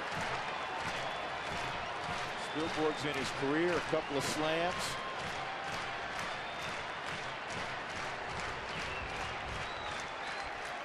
Make sure you get wide over at third base if you're Carlos Gonzalez.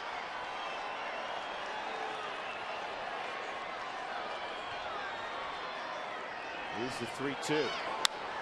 And it is popped up, foul, and the wind's got it. No one's going to catch that. That's a smart move by Barney because he's running full tilt toward the wall. But how much did the wind take that ball? We were both watching it a little bit higher than field level, and when that ball took off, I thought that Fukudome might have a chance to catch it, and Barney, smart play, just slide to slow down so you don't even come close to that wall. I feel he as a player, it's even more dangerous those low walls than if it was, you know, if you're running an outfield wall, it's all the way up, right? They clip you right about mid-thigh, and that's when you end up flipping into the stands. 3 and 2 again on Spilborghs. That's out of play clearly.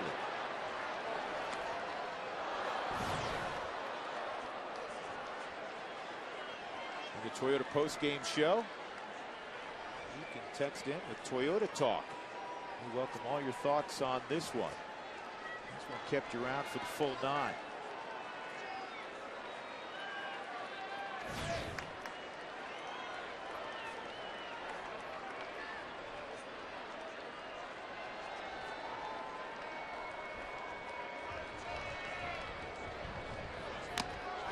And it was held by Soto. So Stevens strikes out Spilborghs, but the Rockies do considerable damage. Dexter Fowler with a 2-strike, 2-out double to drive in 2. And then the Rockies would add on from there. 9-5 they lead, looking for 3 outs.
Fans, next time you want to catch a Rockies game, head to StubHub, where you'll find a great selection of seats for every game. By Wells Fargo. Wells Fargo customers, visit wellsfargo.com/Rockies for 2-for-1 club-level seats. And by Southwest Airlines, new Rapid Rewards Unlimited reward seats and no blackout dates.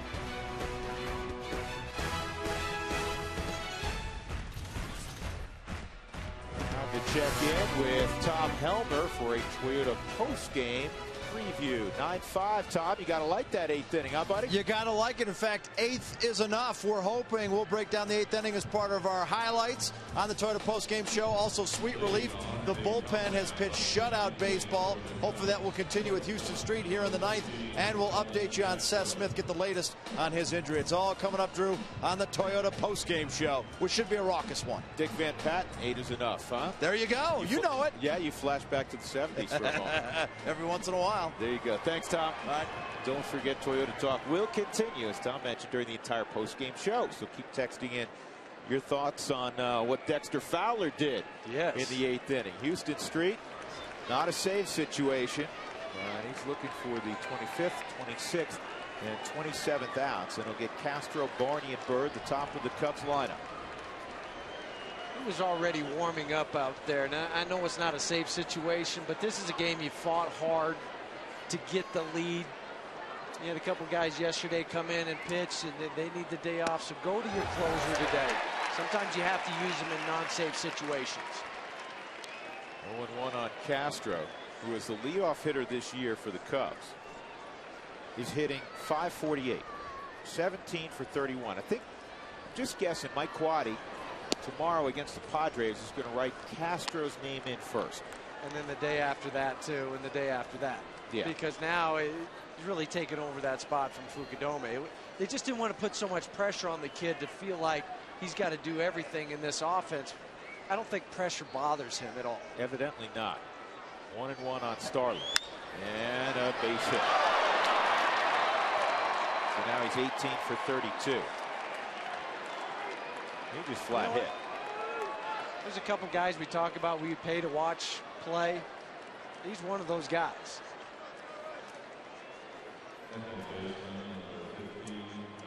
Carlos Gonzalez is another guy that I'd pay to watch too. I'd pay twice to watch him.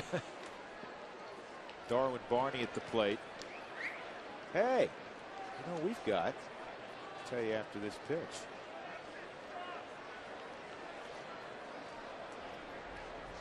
It'll make everybody happy. Especially Frazier.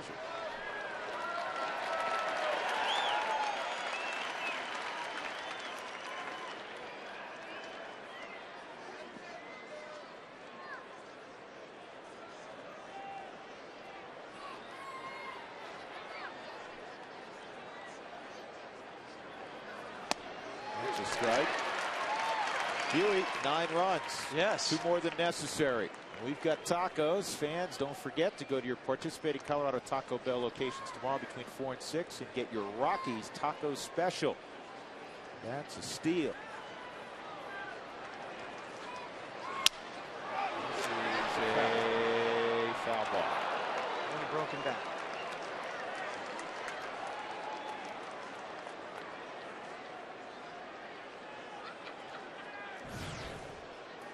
Nine runs, 13 hits for the Rockies, 5 runs, 10 hits for the Cubs.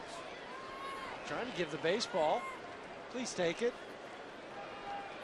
How nice is she? She's wonderful, but then the little guy said, no, you got it.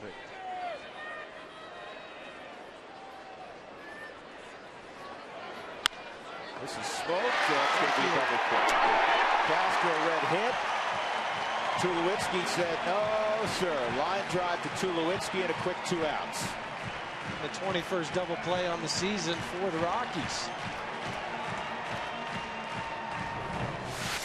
Line drive, down by 4 runs. You can't get doubled off and the ball in front of you. Bad base running. Nice play from Troy. And now 2 outs, nobody on. Marlon Byrd.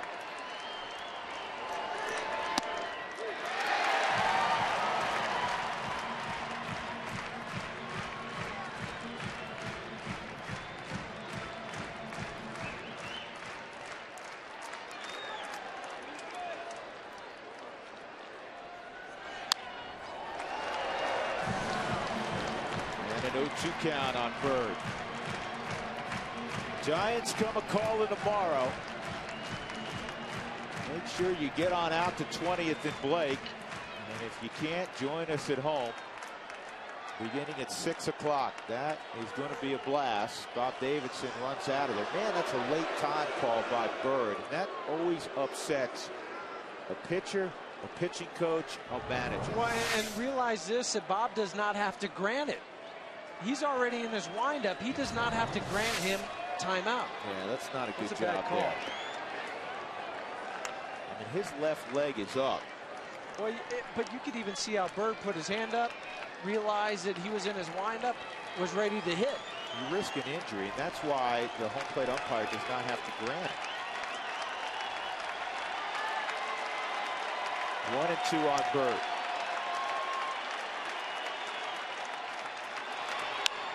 To third. Catch. Jose Lopez, and that's your ball game. He'll pump his fist, and the Rockies can shake hands. They take 2 of 3 from the Cubs. They blow it open as they celebrate in center field with a 4-run 8th inning as the Rockies improve to 12-3. Laying all out for that ball, Lopez. Great catch by Lopez. And the Rockies bounce back after a rare loss last night. Our delivery of the game brought to you by Jimmy John's, America's favorite sandwich delivery guys. Dexter Fowler, a 2-run, 2-out double on a 2-2 pitch against Marcus Mateo. Clutch hitting from the Rockies' young center fielder. And the Rockies go on to win it 9-5. Great way to cap the weekend in front of more than 42,000. Rockies win it 9-5. Stick around. The Toyota postgame show is next.